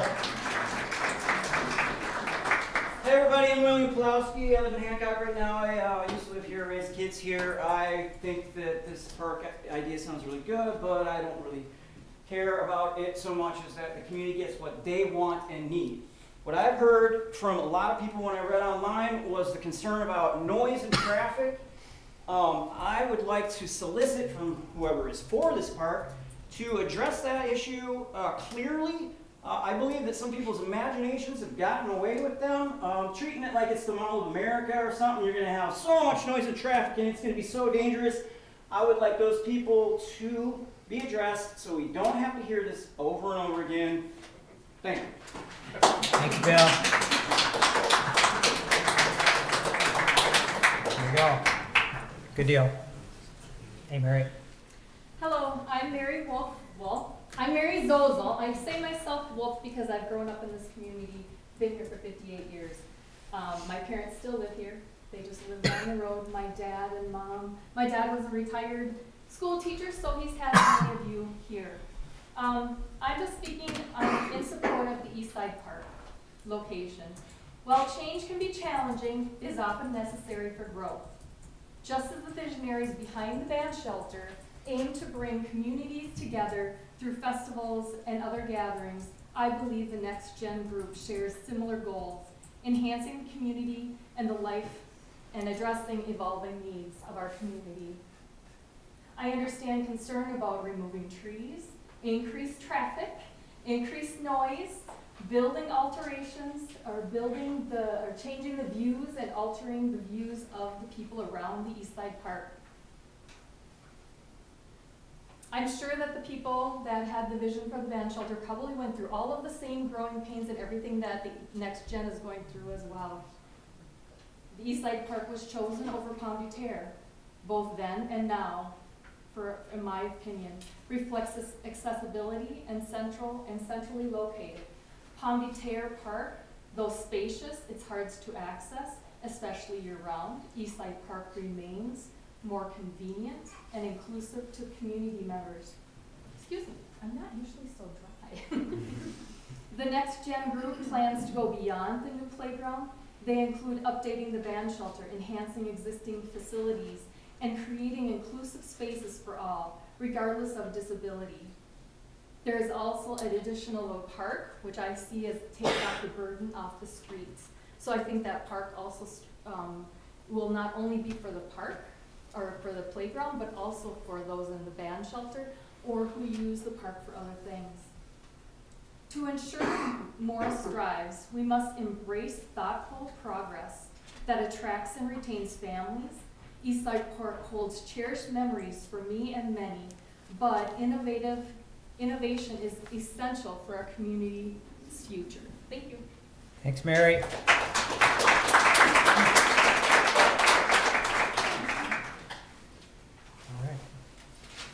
Show of hands, where are we at? Coming up? Miss Brandy.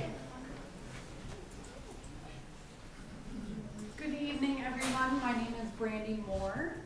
Excuse my outfit. I had a 7th grade basketball game I had to attend tonight. Go Tigers.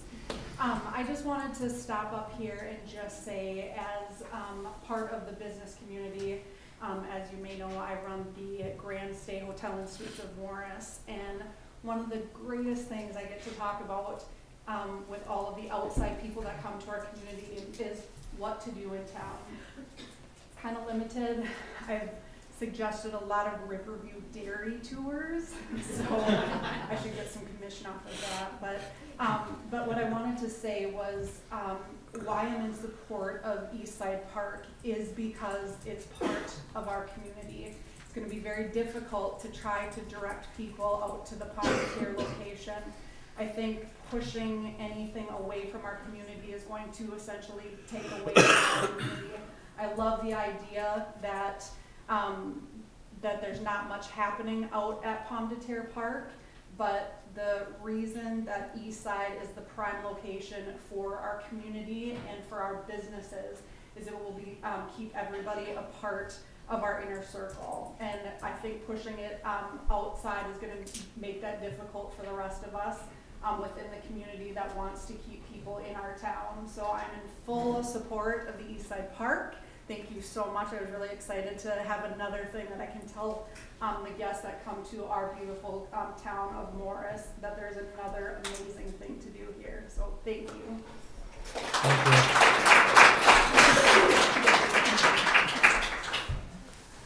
you. Okay, next, let's see a show of hands. Where are we at? I can't see.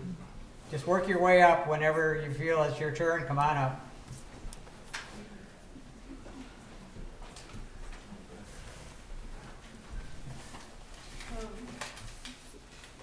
We're a package deal. Okay. We've all been residents of Morris for the last 5 years. Might have to speak up. Yes. Alyssa Stry. And I wrote this because this is probably so close to home that I'm going to try to maintain composure here.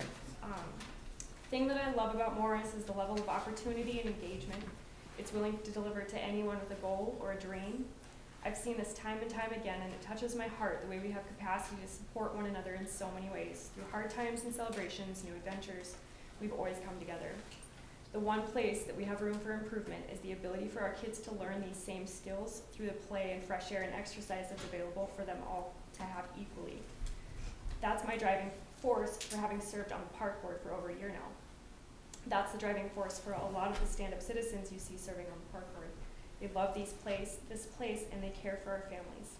Despite what Facebook may have led you to believe, these people are listening, and we are hearing you, and what we are hearing is a resounding yes to an updated Eastside. Our history with playgrounds is not one without tears and sore muscles and hard work. I've become skilled in the art of the drive-by playground assessment. When my little go-getter sees one and yells playground, it goes a little something like this. I see 2 pieces that she can play on out of 15. One, how am I going to get her on the rest when she is inevitably wants to do what every kid wants to do, play. I've trained my body for years to make sure that hers can experience childhood to the fullest extent possible. That said, we will leave with her wishing she was allowed to go all the way in, and I will leave hurting in every way. I know no one is against this playground, that's clear, but what seems to be unclear is the immense value that it does hold. Another thing I hear is, what's the rush? This, her. Time is a thief, and as it has promised, the scales are balancing. The more time we take for ourselves, the more time we take away from kids like Noah, or countless others out there, whether it's children requiring various adaptations, or uniquely abled parents, or the elderly who wish to remain engaged in their grandchildren's lives. The American Disabilities Act passed 34 years ago.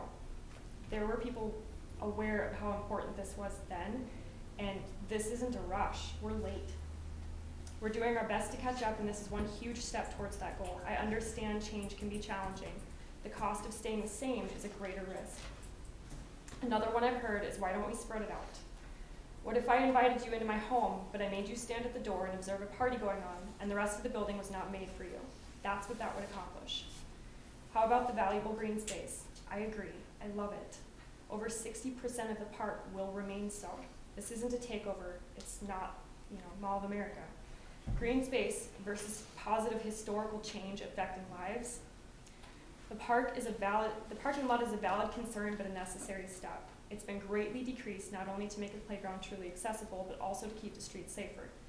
I've heard some compliments of Next Gen, akin to the way that you would pat a middle schooler on the back for a science fair project, so I'd like to take it up a notch and honor them. These are extremely competent, hardworking adults, professionals in their field that have worked tirelessly to make take every possible property into account. They've measured, counted trees, listened, and made changes, and have poured their hearts and energy and free time to create a valuable and lasting change to a culture crying out for a place like this where we can all be let in completely, where we can all participate and learn and grow together.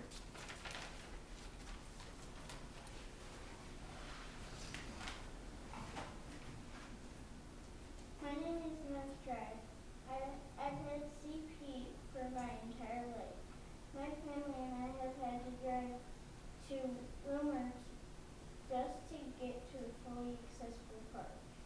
I think it would be great to have this park in our town because visiting or living in Morris, kids of all ages and abilities can make memories and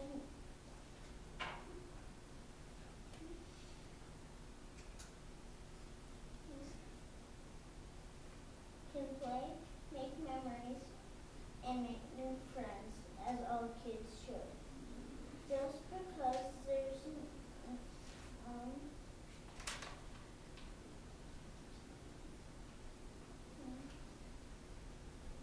usually kids with special needs are always on screens and don't really get to go to parks.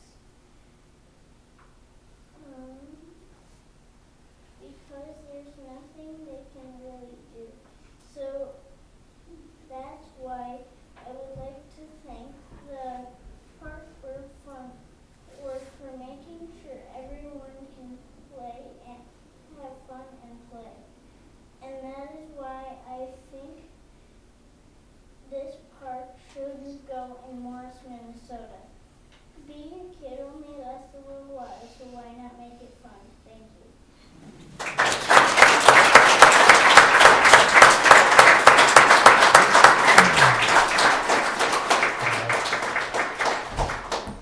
All right, where are we at? Come on up.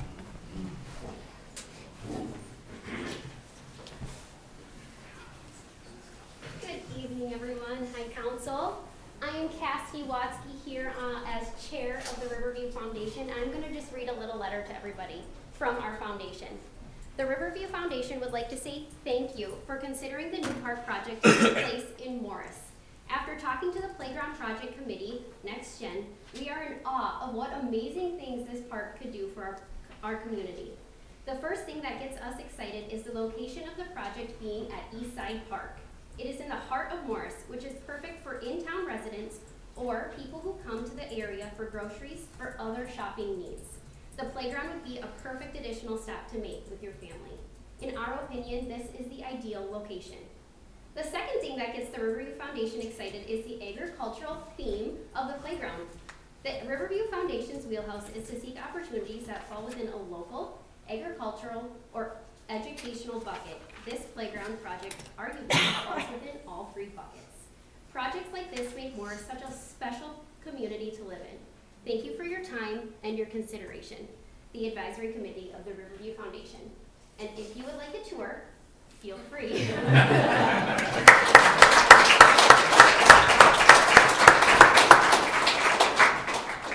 On up, whoever's next.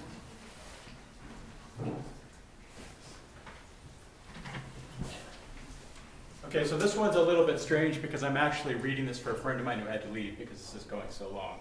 So when I say I, I'm speaking on behalf of Kristen Lamberty at 404 East 2nd Street, and I am Peter Dolan from 407 East 6th Street. So I'm so excited to hear that the old school property is for sale and will be added to the collection of park spaces in Morris. I think that it would be so lovely to add a new park that includes an accessible destination playground and space for potential expansion. The plan shows 1.64 acres, and if all of that space is specifically meant for current or future playground space, That is equal to about 80% of the 2 acres of East Side Park.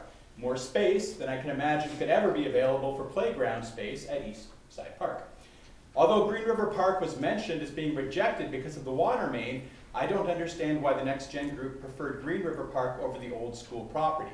The old school property location is near the daycare pods, an apartment complex, and is just a couple blocks away from East Side Park. It would be a new additional park. I hope that the council is willing to pause the project to allow a little more time to explore other locations. Thank you.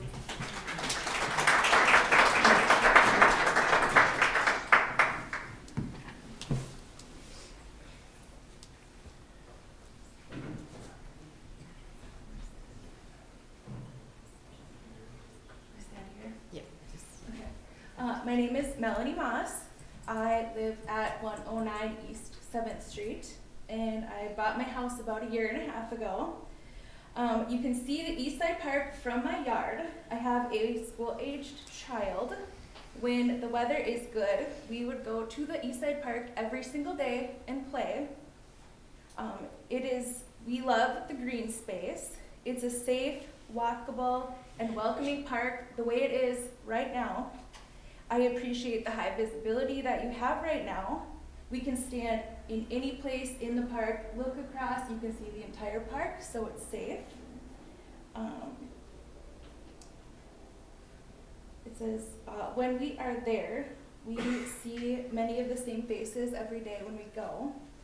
My concerns include the negative impact on the green space and eliminating the trees, the possible financial impact of the project that we don't know about right now, traffic safety, child safety due to the reduced visibility across the park. I know that there's going to be a high fence planned.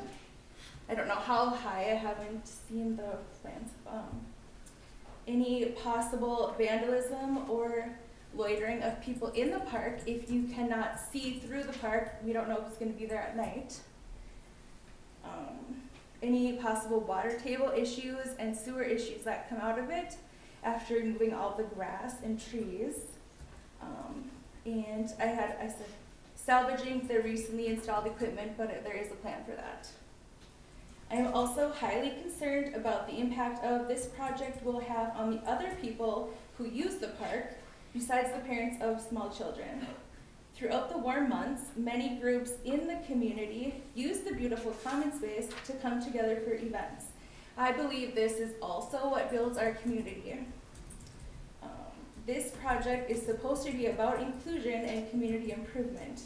I do appreciate that this equipment will be designed to allow for people of all abilities to use. I also appreciate all of the hard work and effort that has been put into the project so far. But I do not feel enough planning and consideration has been done thus far to fully understand the impact that this project will have on our community if it's put in the East Side Park. And until all these concerns have been addressed, I cannot support this project being done at the East Side Park. Thank you.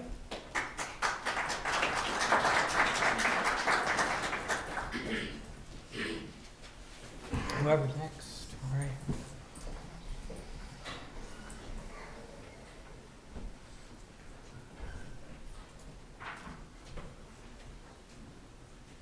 Thanks for the council for allowing us to speak tonight. My name is Anthony Akron. I've been a resident in Morris for 38 years.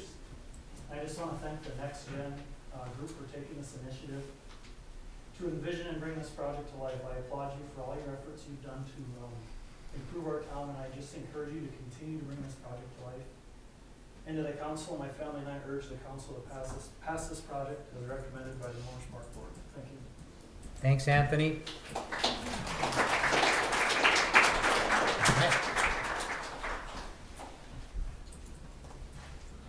I'll make this short, I got a cold. So my name is Blaine Hill. I live at 127 Ridge Road.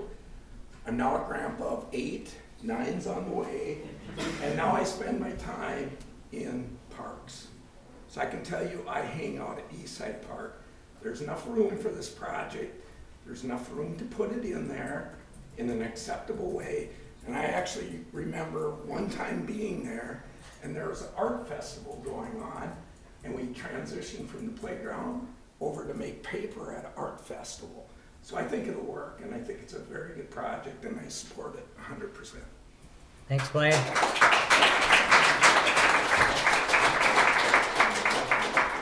That's her.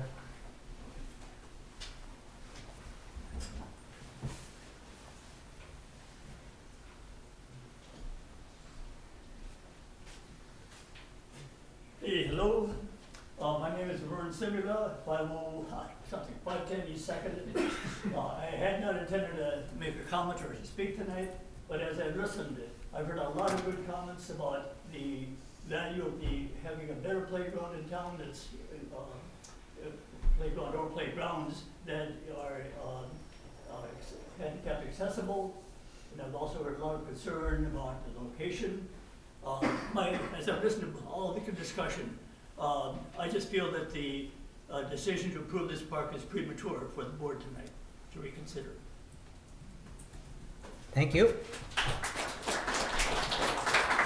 All right, where are we at in the back? We got everybody that wanted to speak? That's what this is all about. Anybody that wants to speak, come on in.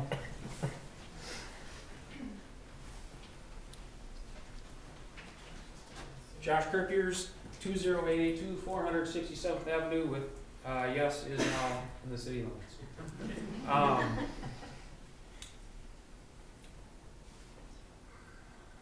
I don't think there is a person here that is not in favor of a destination playground. I think it needs to go in the right spot. I think consideration needs to be given to that. I don't think there's anything, the largest anything in the state, whatever it is, that shouldn't have serious consideration as to where it goes. And I really appreciate the passion, the drive to get something like this in our community. I think it would be great.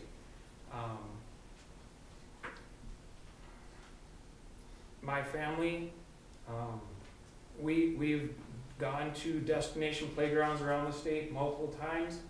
I have a family member in a wheelchair. Like, this would be a wonderful addition. I question the Eastside Park location.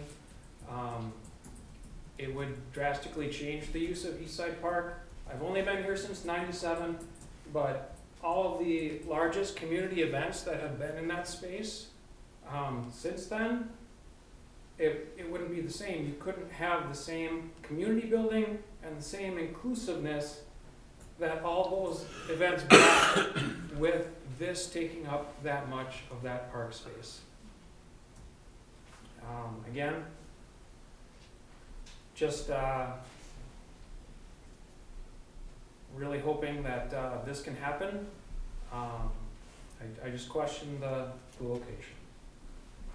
Again, something of this size and scope and magnitude, largest in the state, needs consideration, needs to go through the appropriate channels and process. Thank you. Thank you.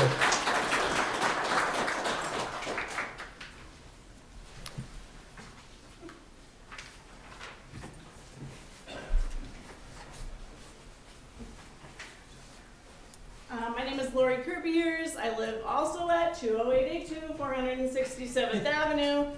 Josh is my spouse. My name is Lori. The things I want us to think about is the scope of the project. And are we trying to improve the parks? Are we trying to improve accessibility?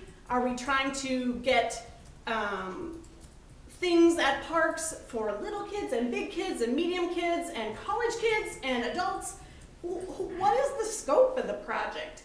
Also, I think we should slow down and take our time to research that, get a scope, focus on that to completion, and then we can move on to address other needs.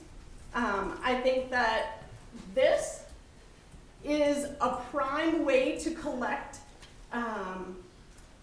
buy-in to any sort of park or community development something, right? there should be a sign-in sheet where you have names and phone numbers or email addresses or something. This is your people, right?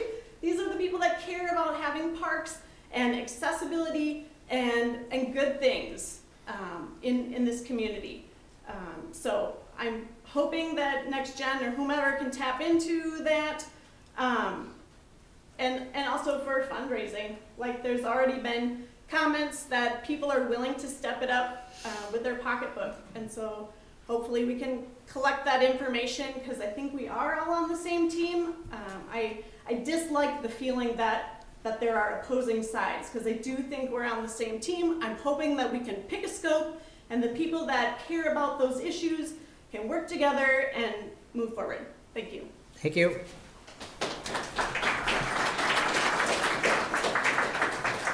All right, has everybody that wanted to speak had an opportunity to speak before we close the public hearing portion?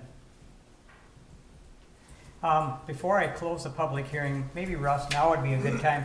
If you would want to come up, and I'd just like you to speak to the condition of Just a second, Mayor. Sorry, I just want we to had make sure somebody that, so Peter read for me, Yes. that counts, it's written. Yep. Okay, Yeah. but I'm good. Thanks. Okay.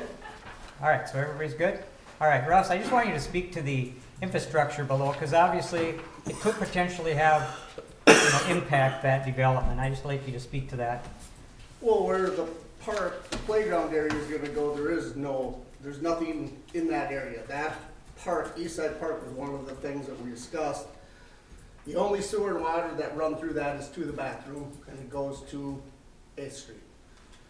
That, I believe, the sewer is plastic piping, so we've never had problems with that sewer or the water at this point in time. Yes, in the street, the sewer out there is in not good shape, but it is also on the north side of the road. So when that gets replaced, it shouldn't affect the other side, because you gotta keep your sewer and your water 10 feet apart.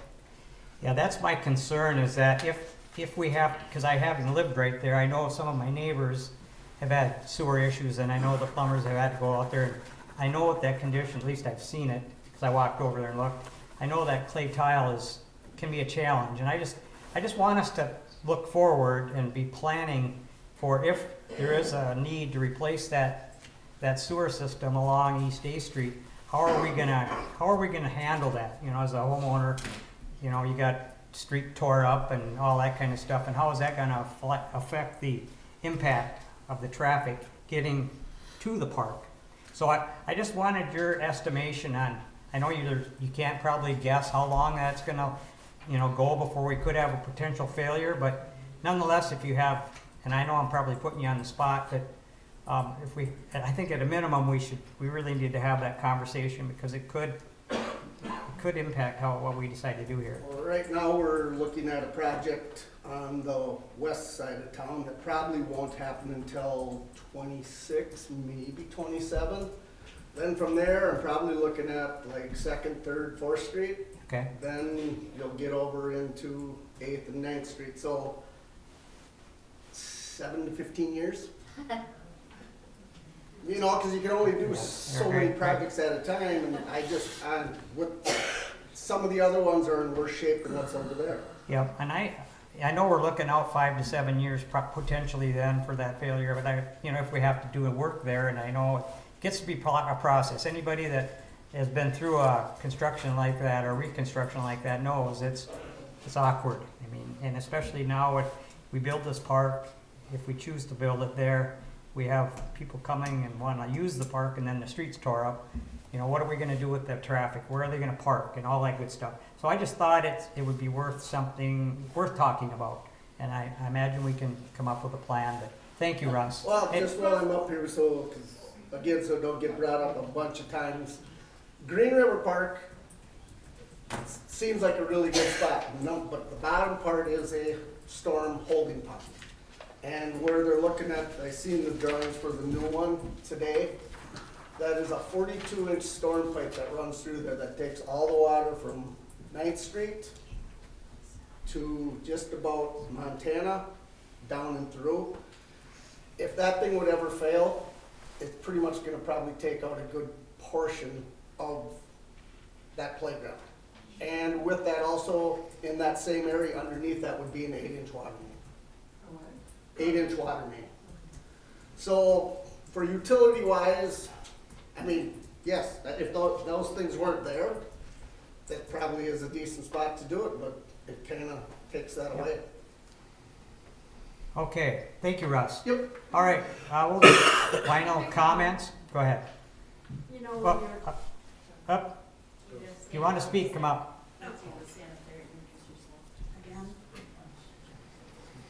Just out of curiosity, I know it's a basin or whatever, but you could easily put the soccer field onto East Side Park and that won't disturb the green. And there's always tiling, you know, they talk about that it's a basin, but there's tiling available. All right, final comments for Sue, and then we'll probably. I just wanted to say that for my job, I've been involved for at least 25, maybe 30 years on planning park projects around the state, and that kind of infrastructure, playground equipment is just the perfect thing to put on top of it. The pipe is 7 years old. It has a life expectancy of 75 to 100 years. It's past concrete. If something happens, you unbolt the playground equipment and move it.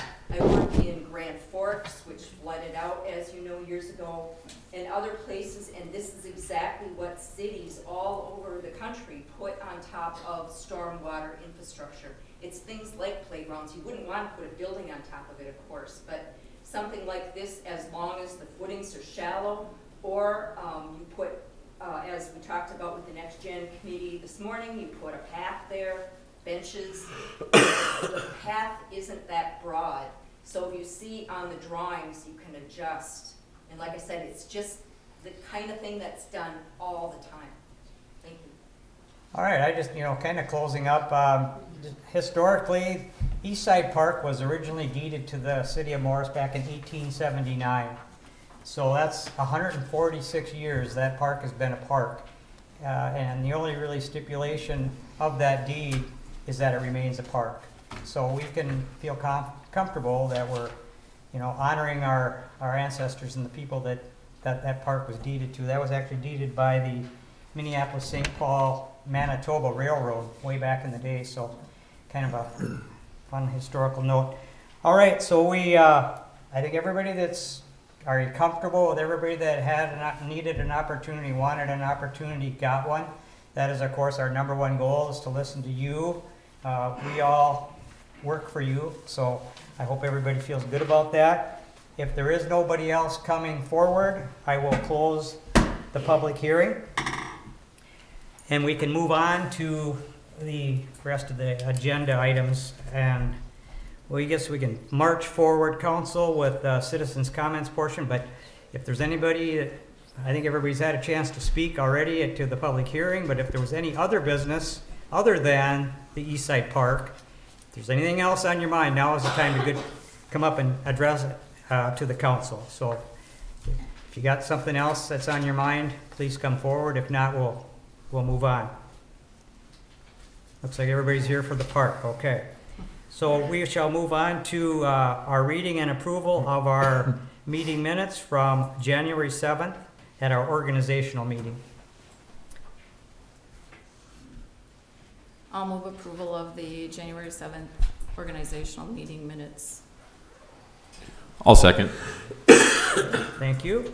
We have a motion and a second to approve our January 7th, 2025 organizational meeting minutes. All those in favor signify by saying aye. Aye. All those opposed, same sign. Motion carries. Next on our agenda is our consent agenda, which consists of the audit of city bills, our gambling reports, and the Morris Transit report. And I guess I can move on the items on the consent agenda. I will second. All right, we have a motion and a second. Any discussion from any members of the council?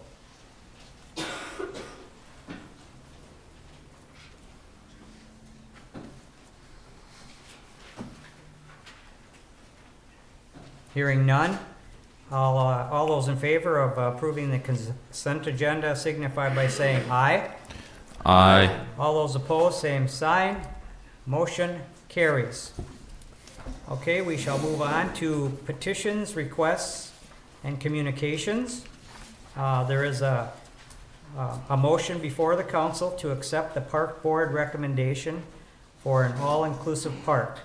And before the council, I asked for a vote on that. I just want to applaud everybody, and I hope you can hear me, because with this great turnout, I want to thank you, and I appreciate how smooth it went. I'm very pleased with giving all the comments and feedback that the public has given us. So I think, we should probably start charging admission for council meetings. What do you think? Be a good fundraiser, right? We could put it to parks or something. Just kidding. It's not a thing. All right, so I want to just make a comment. We are elected officials. You elected us into these spots. We use our best judgment and discretion, and so the council has a difficult choice probably in one ways before them. But I think no matter which way this thing goes, we all need to respect our city council representatives and the decisions that they make. So that being said, I guess I'll turn it over to the council and I'll entertain a motion on that particular. Again, the motion is to accept the park board recommendation for all-inclusive park project.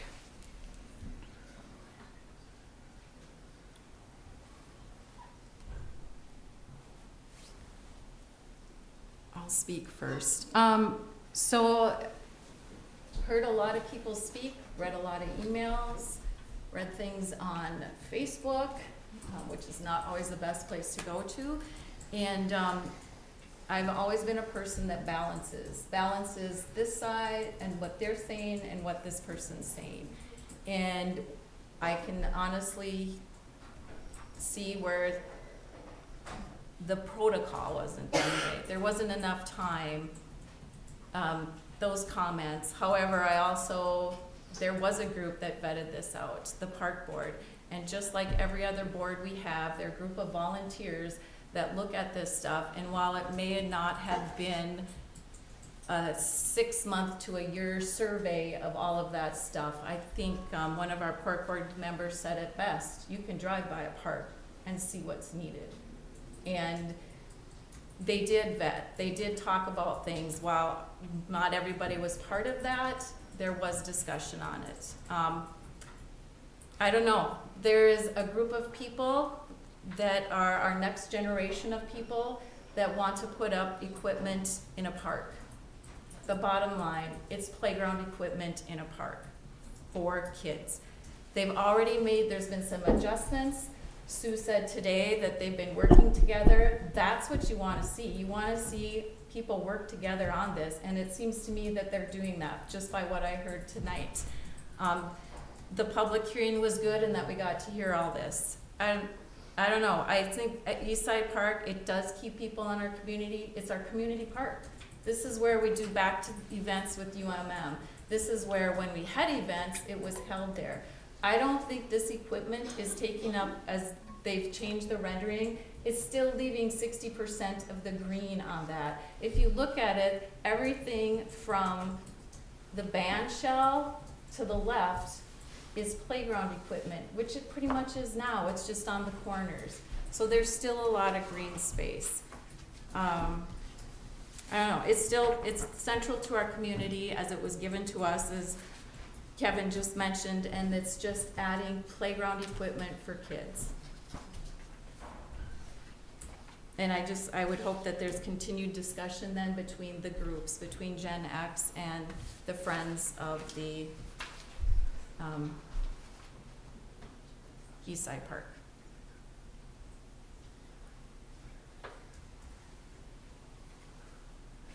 I would agree. There's a lot of people working together looking to build a next gen park, and both sides have worked really hard to try. I know the next gen group has put a lot of time, a lot of effort, and have worked tirelessly to try to get something that they think is an excellent project for our town. Everybody here seems to be supporting a next gen park. The big question is trying to get a little more information, and I guess listening to what we have here for a group tonight, I think we have to listen a bit more and work with the people that both sides have worked really good together to try to come up with some solutions. And I think for it to be successful, we have to unite as a group to work together on it. And I think we're not quite there to make it happen right now. So I think we just need to step back. If it's a short time, hopefully we get some more information, get some more details, and try to answer some of the questions we have from some of the group. What does stepping back look like, though? I mean, what does that look like? Because there has to be some kind of plan. You can't just, I mean, don't we have to say step back? I mean, step back for how long? For what? For waiting for what? What are we waiting for? Well, my estimation, Kim, to answer your question is, you know, the Next Gen group has worked on this for about, what, 6 months or so, Carly, would you say? And, you know, in fairness to the Friends of the Eastside Park, they've had about 2 weeks. So what we do with that time, I mean, do we set a time limit?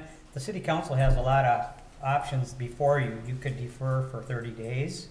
You could say, maybe direct somebody, our city manager, to do a feasibility study on 2 other locations after people have an opportunity to discuss, you know, maybe some alternative locations to Eastside Park.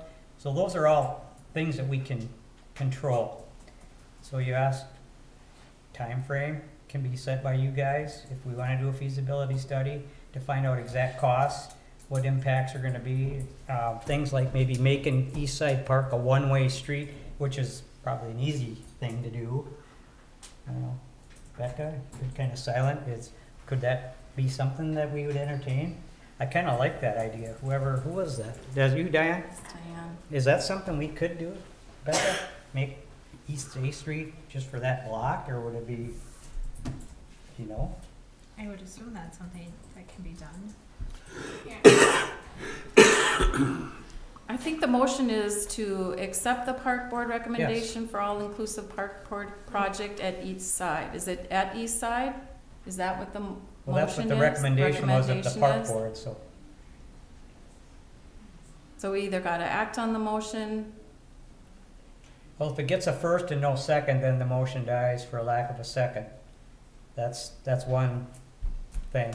We can get a first and a second, then put it to a vote, obviously, and if it passes, it passes. If it doesn't, it doesn't, and we could, I suppose that after that, we could entertain a new motion. Or that would have to be a separate motion to, just trying to think here. I guess I would question, are we accepting the park board's recommendation for an all-inclusive park project?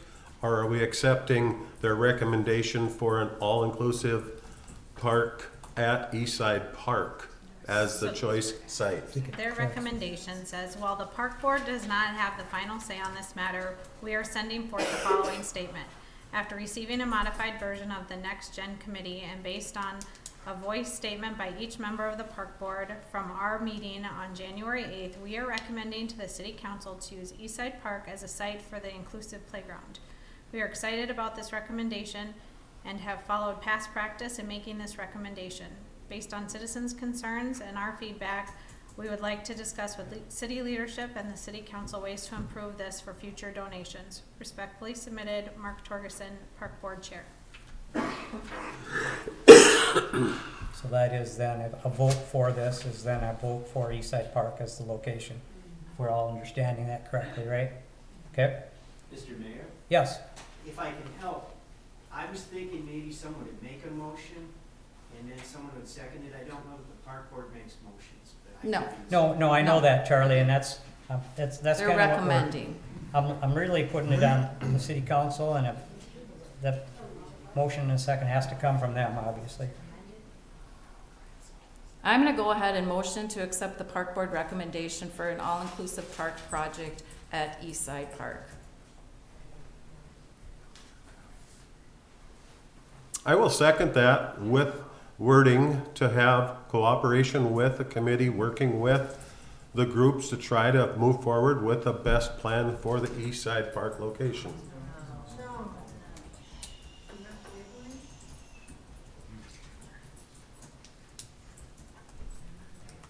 Okay. So we have a motion and a second to accept the motion, or to a motion, we have a first and a second to approve the motion to accept the park board recommendation for an all-inclusive park project. Any further discussion before I put it to a vote? Zach, any final thoughts? Councilmember Gullickson, you're accepting the friendly amendment from Councilmember Miller, I take it, to your, Yeah, oh, yes, okay, yes. just clear for the record. Thank you. Okay. Thank you, Joe.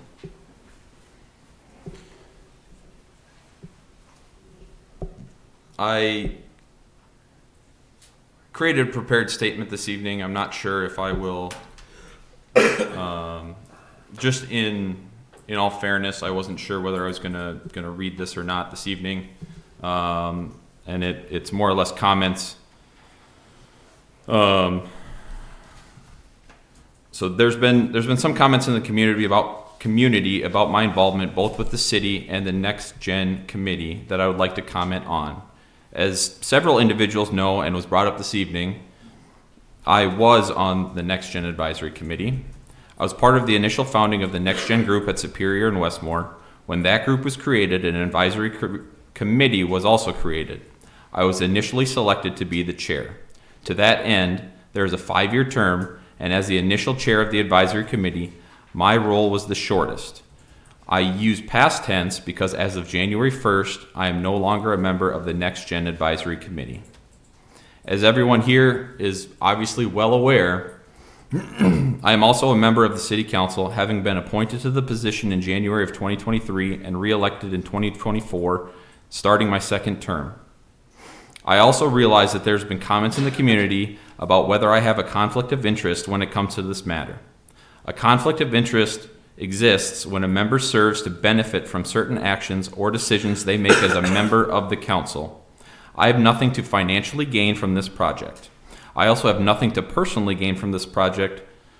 Any involvement I may have in a project such as this would be donations of my time and labor to something that this community has voiced numerous times this evening.